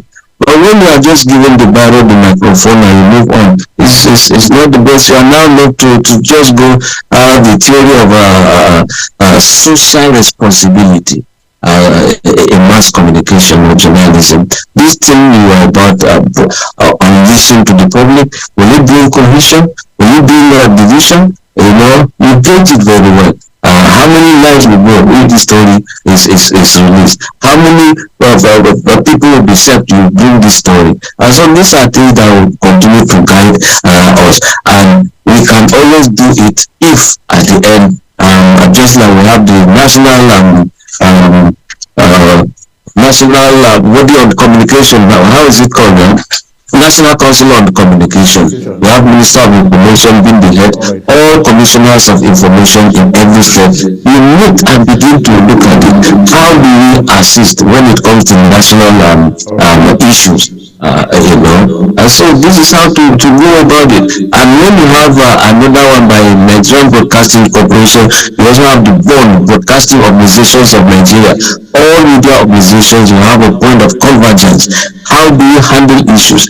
How do we, for example, if we say the election in Ghana is better, how do we bring it to bear? Can we have a common advert, a common info, a common infographic that will assist nationally, so that what is seen in Ekirimo is the one that is seen in one man village in Abuja or Nasarawa State, and it is the same that is seen in Manchob in Kaduna State. It is the same that is seen in Sokoto, so that we are on the same page. All right, thank you very much for your words of wisdom and insight as regards press freedom, the roles of government, civil society organizations, the journalists themselves, and also the international media, how they contribute to us making the press freedom work. All right, I want to say thank you very much for joining us. Enjoy the rest of the day. We'll be going for a quick break. When we return from the break, we'll be getting to our last discourse, which has to do with the Afro Babala's defamation suit. We'll be talking to a lawyer who will be giving us a perspective as regards the loopholes in that case, and also the remedies as we look forward to us getting everybody out of the road, the judiciary and those corporates who are involved in putting everyone in disrepute is what we'll be looking at after this short break. Stay with us.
Global Morning is your top morning show here on Global Television. We bring you fresh news updates daily while delving into a variety of current affairs and topics.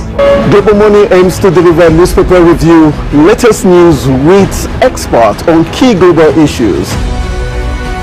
And at the same time, keeping you well informed about important events, both national and internationals. Global Morning serves as a valuable source of information, helping viewers like you start your day well informed. Stay connected from Mondays to Sundays to a wide range of the latest news making rounds on Global Morning. We're on the road to protest. The president meets all of our demands.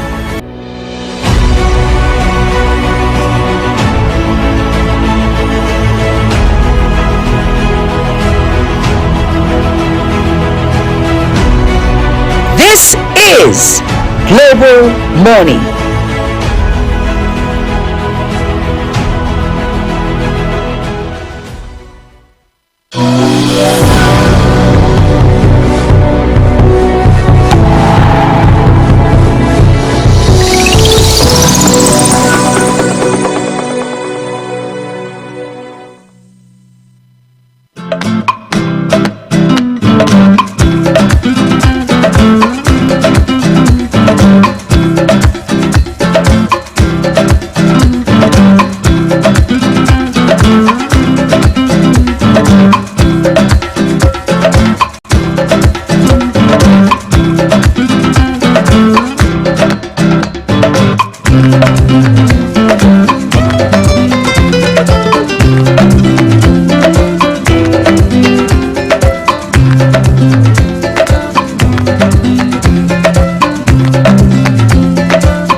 Global Morning is your top morning show here on Global Television.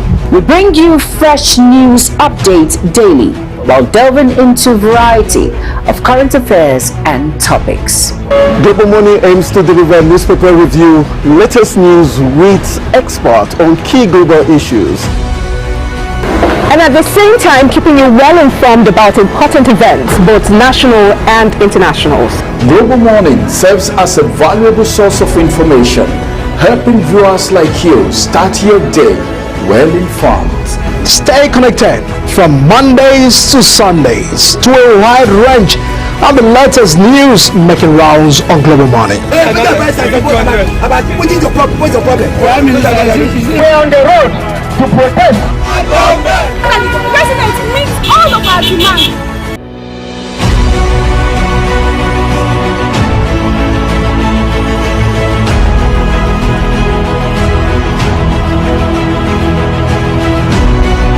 This is Global Morning.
the break. You're still watching Global Morning, and it's the last lap of our discourse. We'll be talking about the Afe Babalola's defamation suit against Dele Fayotimi, and we've got a lawyer who's going to be helping us look at this very key issue.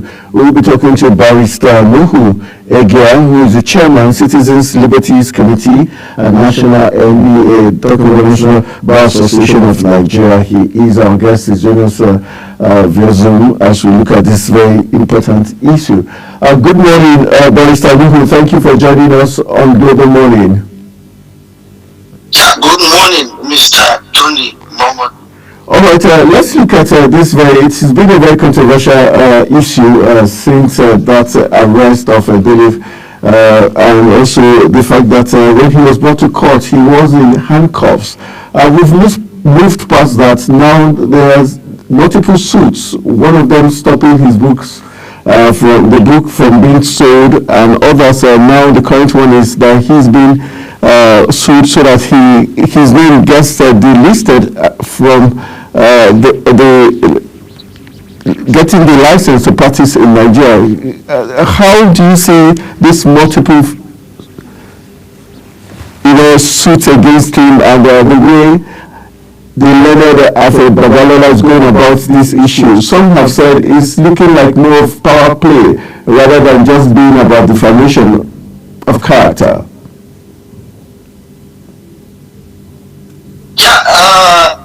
Good morning. Good morning, Nigerians. You see, I am also a member of Nigeria Bar Association, a lawyer practicing in Nigeria, and a bar leader. The NBA president have made his own the position of the Nigeria Bar Association clear in respect of this issue. But as you said, we have long ago passed this stage. The issue now is, how do we resolve this issue that has to do with one of the most prominent member of the bar, a very senior member, Chief Are Babalola Ese. This is someone who has put in practice for over 6 decades in Nigeria. And the way this issue is going on, I believe that number one, Dele should be granted bail, while he must stand his trial. For him to show and tell the whole world and Nigerians that actually what he wrote in his books are actual or false. That is the first thing I would say, that he should be granted bail. And now that the matter is before the courts, I know that the court will grant him bail. Defamation, yes, is a criminal offense. The allegations are criminal. But the magistrate court, the magistrate should admit Dele to bail. And Dele, another point I want to make is that Dele must stand his trial. Let him tell Nigerians, let him show, once a case is established against him, he should show that yes, what I said, they are true and correct. They are factual. And you see, the issue, the reason why some of us are being careful of commenting on this issue is that I have also read another version. An FAN has come up to say that stated in this matter while it was at the Supreme Court, that he only represented a third party, but he did not participate directly. And I think that if he did not participate directly, how was he able to know that this is the role that Chief played in this matter? How was he able to know the fact that the justices of the Apex Court, though retired, actually compromised? So these are some of the sensitive questions that some of us are asking and we are begging for answers. But be that as it may, I would like to say that the treatment the police have merited on Mr. Dele is completely unacceptable, is condemnable. There is no way you can bring a suspect of defamation case to court with handcuffs. It's not, this is a senior lawyer we are talking about. And I know that that kind of instruction cannot come from the person of Chief Are Afe Babalola. Why? Even if he complains, Why would you say that? Why would you say that? Who did it come from? Yeah, my brother, the reason I said that is that Are Afena Balola wrote a petition to the police. And we know that the LNC, the most senior LNC chief, cannot instruct the police to anchor him and bring him to court with anchor. Because the counsel of the chief, I know him, is also one of the leading human rights lawyer. He's a constitutional lawyer. And there is no way he will impress on the police to tell them that they should anchor him or bring him to court with anchor. That is completely unconstitutional. The accused must be brought to the court unfettered. That the provision of that aspect of that constitution must not be compromised. And the police have actually did what is uncalled for. They have embarrassed Nigerians by coming to court with Mr. Dele and then handcuffing him, arraigning him before the magistrate court. This is completely uncalled for. That is my position, my take on that. But as to the solution to this matter. All right. Before we get to the solution, let's look at. We know that when you accuse, you've got the burden of proof. Do you think that in some aspects, some people believe that there's some palpable fear by those up there who are scared that he might reveal some more disturbing facts as regards this issue. That's why he's being bullied around. And for the Leonard revered Afe Babalola, that the way he's going about it, it's looking like there's more to that that's making him act so aggressive. Do you share that thought? I to my own mind, I don't think that thought is correct. I don't share that belief. I don't share that thought. The issue is that, you see, for the person of Baba, who is over 90 years, and as I said, that in this profession, we all know that what we protect is the integrity of the person. Everybody in this profession, every lawyer, including Mr. Dele, cannot take allegations that are not correct or issues that will be damning on his character or person. Once an attack is going to your person, you must be able to defend yourself and show the whole world that what is being said about you is not correct. All right. Now, I am not. All right. Just hold on, Barrister Nuhu, we have to go for a quick break. When we return from this break, the conversation. Let's just hold on to your horses. We'll go for a quick break. When we return from the break, the conversation continues on Global Morning. Please stay with us.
All right, welcome back from the break. You're still watching Global Morning, and we're focusing on the judiciary, trying to clean all the issues, the many issues involving the judiciary. And my guest is still Barrister Nuhu Egea, who is the Chairman, Citizens Liberties Committee of the National Bar Association. Joining us this morning as the Nigeria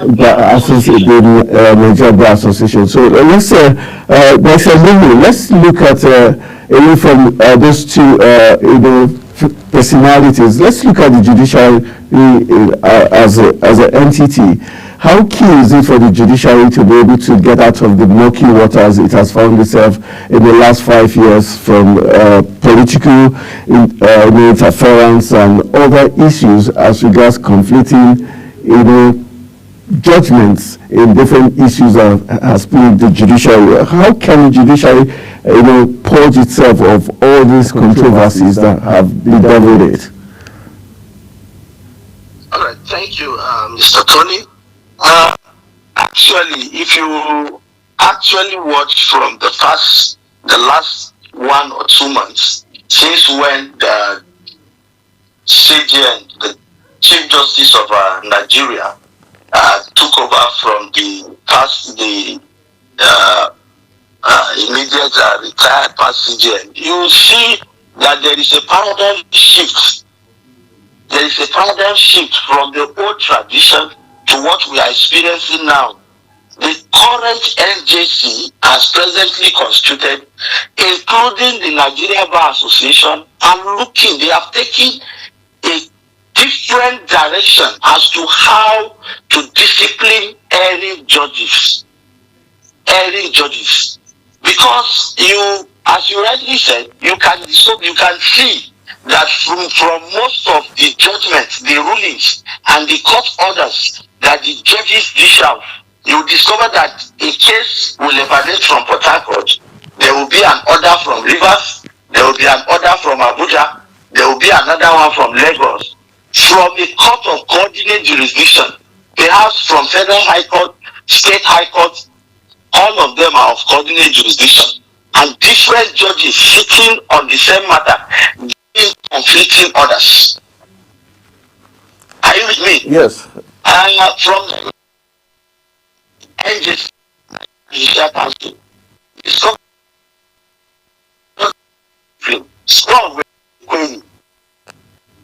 like what we used to experience before. Cases are taken, warning letters are given, and no decisive punishment or action taken against those particular judges who have erred. And you will see it that manifestly what they did is completely wrong. So, with what the new Metro now, what the new NJC under the leadership of the CJN are doing is to ensure that the sanctity of the courts are properly maintained. And the NBA is at the forefront. With the policies, the proactive Metro, you can see the wider condemnation on most of the actions taken by judges. And once we come out to do what the American system does, the naming and shaming, if Mr. A sitting as a high court judge, either in Abuja, Nasarawa State, or Benue, we bring out the case, name him, shame him, and write to the NJC and call the NJC to take decision or action against him. And once these punishments are coming, even from the bar, there is also an internal arrangement that the president is trying to make so that they will constitute some committees to look into the aspect of discipline lawyers. Because most of the times you discover that the practicing lawyers are the ones that used to push these judges and make them to compromise. All right, talking about compromise, would you say it's coming more from the government's angle or politicians? And let's also look at this recent provision of accommodation for judges in the FCT by the FCT ministers. Some have said those goodies or those good gesture would somehow influence those who have benefited from such initiatives, being fully aware that these are politicians, they will always get into election modes, and when they lose these cases, their cases would come back to some of these judges, and they'll be technically forced to want to pay back the goodies they've enjoyed from such political figures. Do you think it's actually a factor that should be dispelled?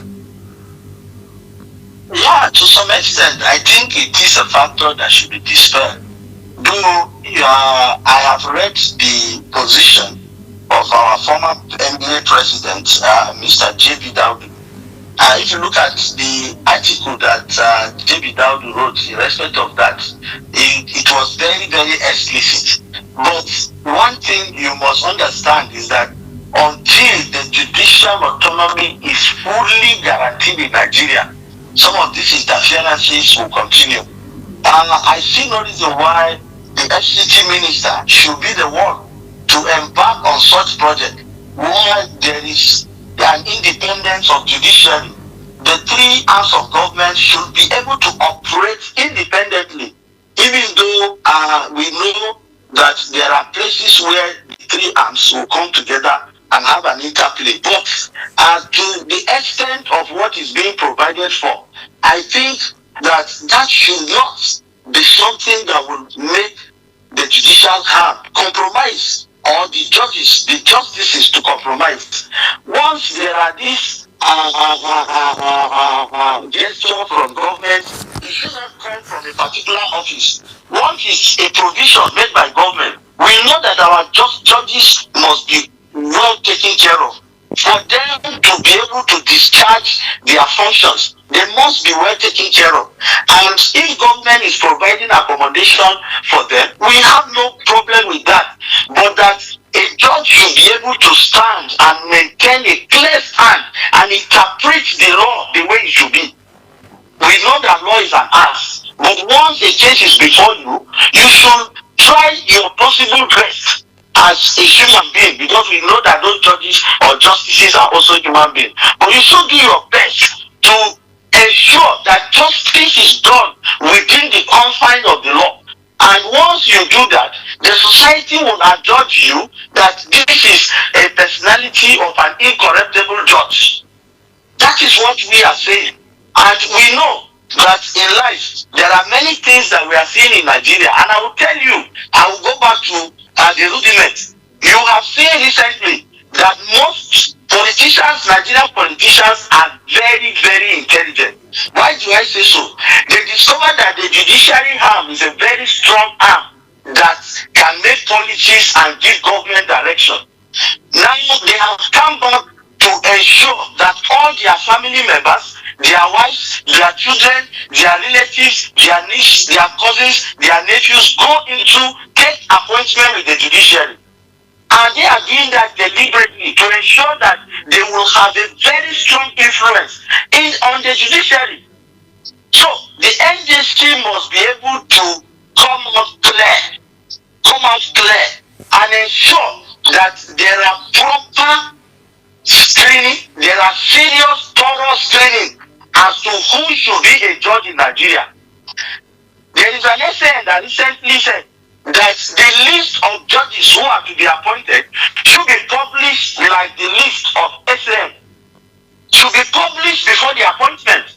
And once you do that, the society, Nigeria, should be able to see that, okay, these are the persons that are to be appointed into the judiciary as judges of high courts. And that these persons, are they qualified?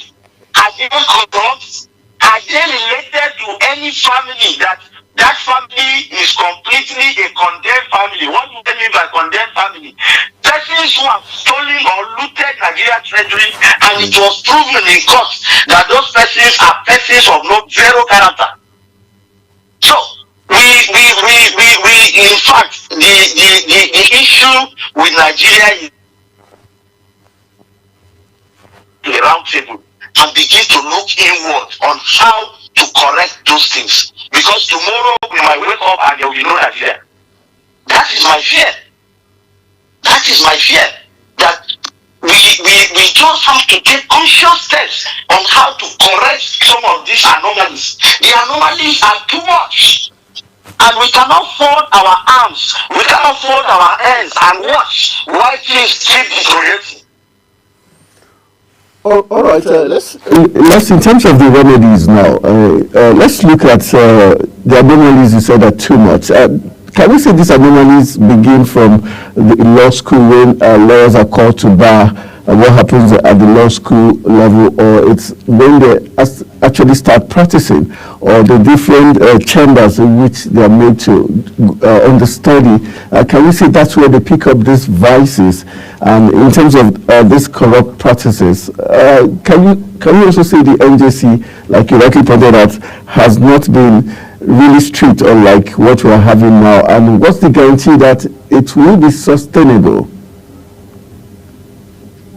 Yeah, you see, the issue of corruption in Nigeria is dated back. We have to go back to the family cycle, where we as parents, we must take up our responsibility to teach and inculcate the real ideal morals on our children. We cannot bring up a generation where everybody is desperate, and the desperation on making life should not propel one to go into corruption. And as you said, that the Nigeria Law School, the law faculties and Nigeria Law School must also take a conscious step to see how they will improve on their curriculum of the rules of professional conduct. Because there are rules of professional conduct that once you are in the faculty of law, you go to law school, you are being taught on how a lawyer should behave, on how a lawyer should act, on what a lawyer should do and what not to do. And more also, as you said, that the NJC must rise to the occasion of disciplined judges. That in Nigeria, we have seen, at least, if you go back to 99, and then if one or two persons are being disciplined, everybody sit up. Everybody sit up. Now, by the time you picked out one or two bad eggs, then you discipline them. You discover that the other persons will sit up, and the system will begin to correct itself. If you listen to some of our justices, you discover that there are temptations here and there. And we cannot say that they are not human beings. They are also human beings. But if you take up a work of a judge, it is just like a work of a saint. You must detach yourself from the society, from the people who will at least deliberately want to make you compromise. There are certain gifts that you say no to.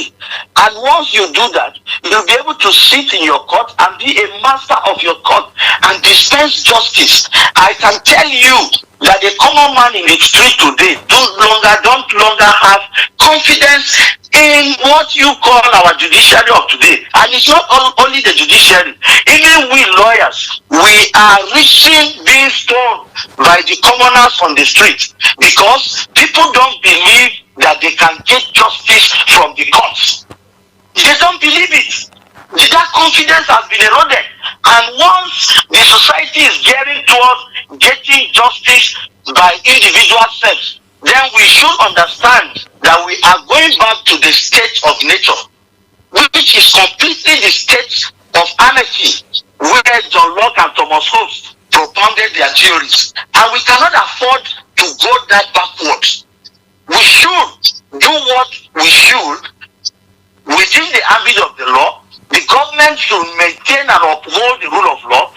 The judiciary should be seen to do justice. The NJC should be seen to do their work while they met out discipline on hearing judges. And the legal practitioner judiciary committee should also be seen to do their work. To discipline lawyers, the NBA must take a conscious step where lawyers will be properly disciplined. Once you err, you will face sanction. And it is only with that that we begin to correct those anomalies that are happening within the ambit of what we call the justice sector. If we look at our justice system, and then the police and other key actors who are part of the justice system must also do the right thing. Must also do the right thing. So that what we agree today, we can have a better system in Nigeria and say that the components, the arms of government and every component in Nigeria is working. And by the time all these components work, it is for the betterment of the citizens. Like recently, I can bet you that you saw what we did, our committee, the NDA Citizens Liberties Committee at the National. You have seen what we have done. We had a matter where the End Bad Governance protesters minors were arraigned at Federal High Court, Abuja. And that caused Nigeria an international embarrassment. The president came out and gave directive. Immediately we took part in that case. The minors in Abuja were discharged from the court, discharged and acquitted.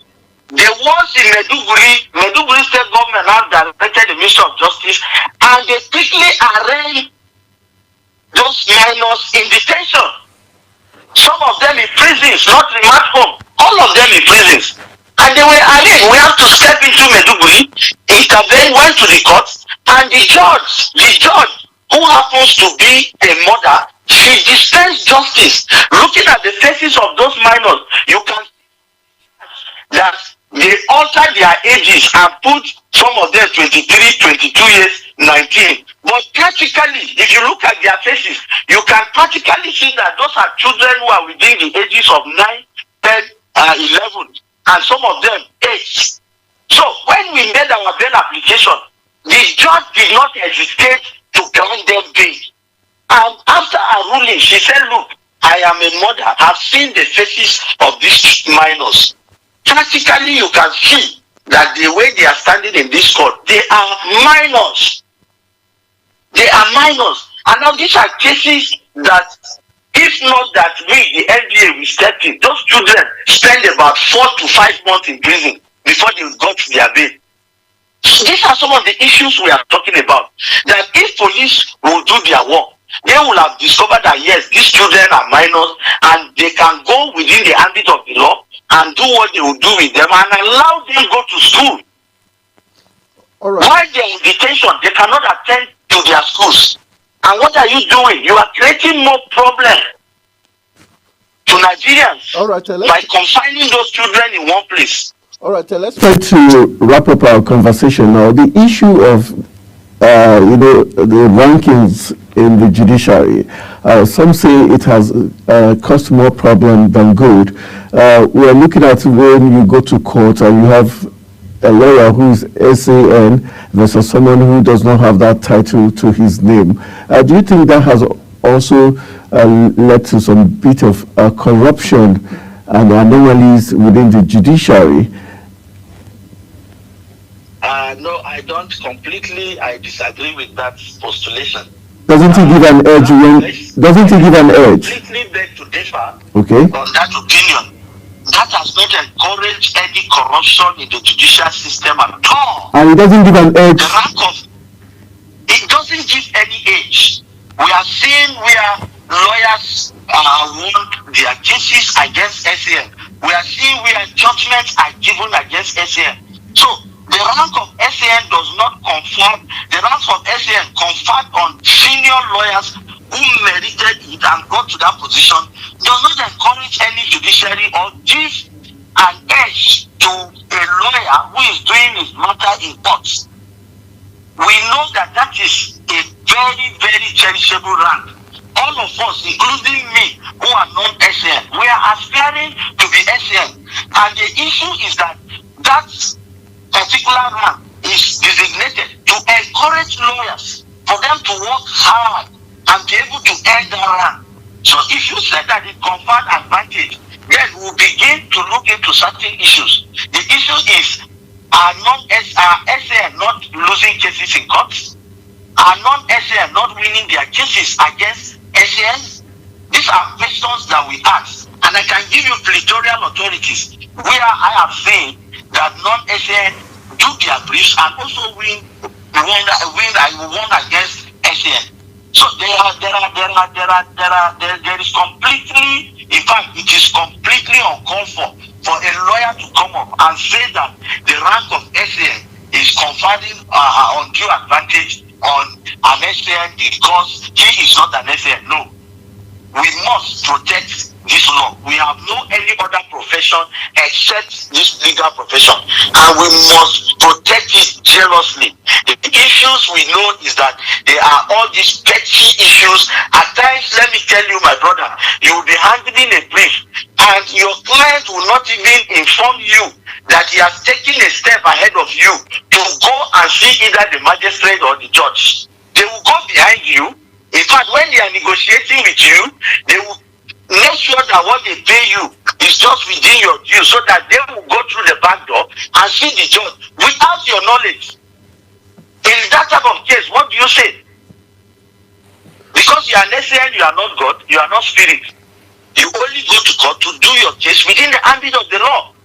And because they are well respected, even if a judge administratively is a member of the inner bar, you must accord him that respect, even in open court. And even when you are doing a matter with him, you must accord him that respect. But that does not mean that justice will not be done. Okay, on the final note, with the recent upgrade of salaries of judges and across board by the last CJN, do you think we should still have these issues of judges compromising? Sincerely, with the increment of salary and the welfare packages of judges, I should believe that every judge with what the government is paying, and that should give room, that should not give room for any corruption. In fact, there should be zero tolerance within the judiciary, that all judges must ensure that they detach themselves from all those issues that has to do with corruption. Anything that will make a judge to compromise. Their welfare packages are good. Their welfare packages are good. I have discussed with one of the judges that I met, I think in a flight 2 weeks ago while I was going to Maiduguri, and he told me that with the welfare packages they are having, they are very, very okay, that their salaries and packages have been improved. And with this, my brother, we are saying, and not only saying, but the judges should know that these are poor taxpayers' money that the government is using to pay them. And the only way they can pay back the society is for them to do justice. That any compromise might amount to a cost, and that will go down to affect even their families. You can't be anywhere, and then you will go and be compromising. If not for a mindset of an African man or Nigerians, how can you be accumulating what you don't need? You accumulate what you don't need.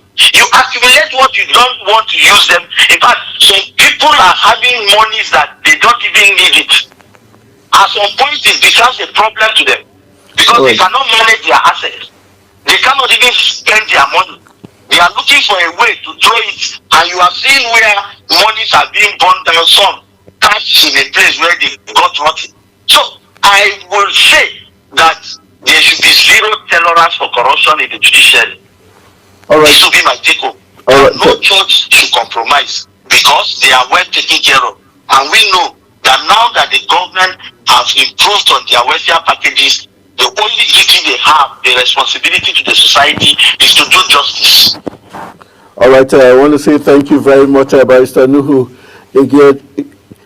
Ijia, for joining us, Chairman, Citizens Liberties Committee, Nigeria Bar Association. Thank you very much for joining us this morning and for sharing your thoughts as regards how best the judiciary can cleanse itself of the lot of corruption cases and accusations against it. Thank you very much. I appreciate it. Thank you so much. You're welcome, sir. All right, that's how we're going to call it a wrap. Thank you for the opportunity given to me. All right, thank you very much. So that's how we're going to call it a wrap on this discourse on judiciary, looking at best ways to clear and purge the judiciary of all its corruption allegations. And now let's go for a quick break. When we return from this break, we'll be wrapping up Global Morning. Please stay with us.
Global Morning is your top morning show here on Global Television. We bring you fresh news updates daily while delving into a variety of current affairs and topics.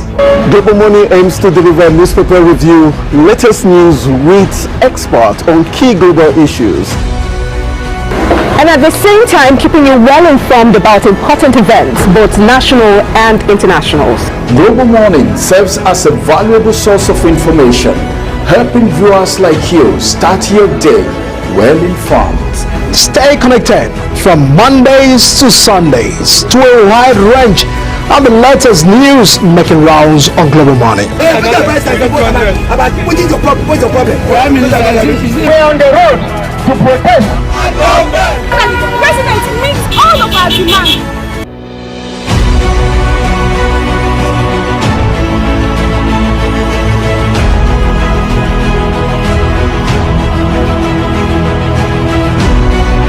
This is Global Morning.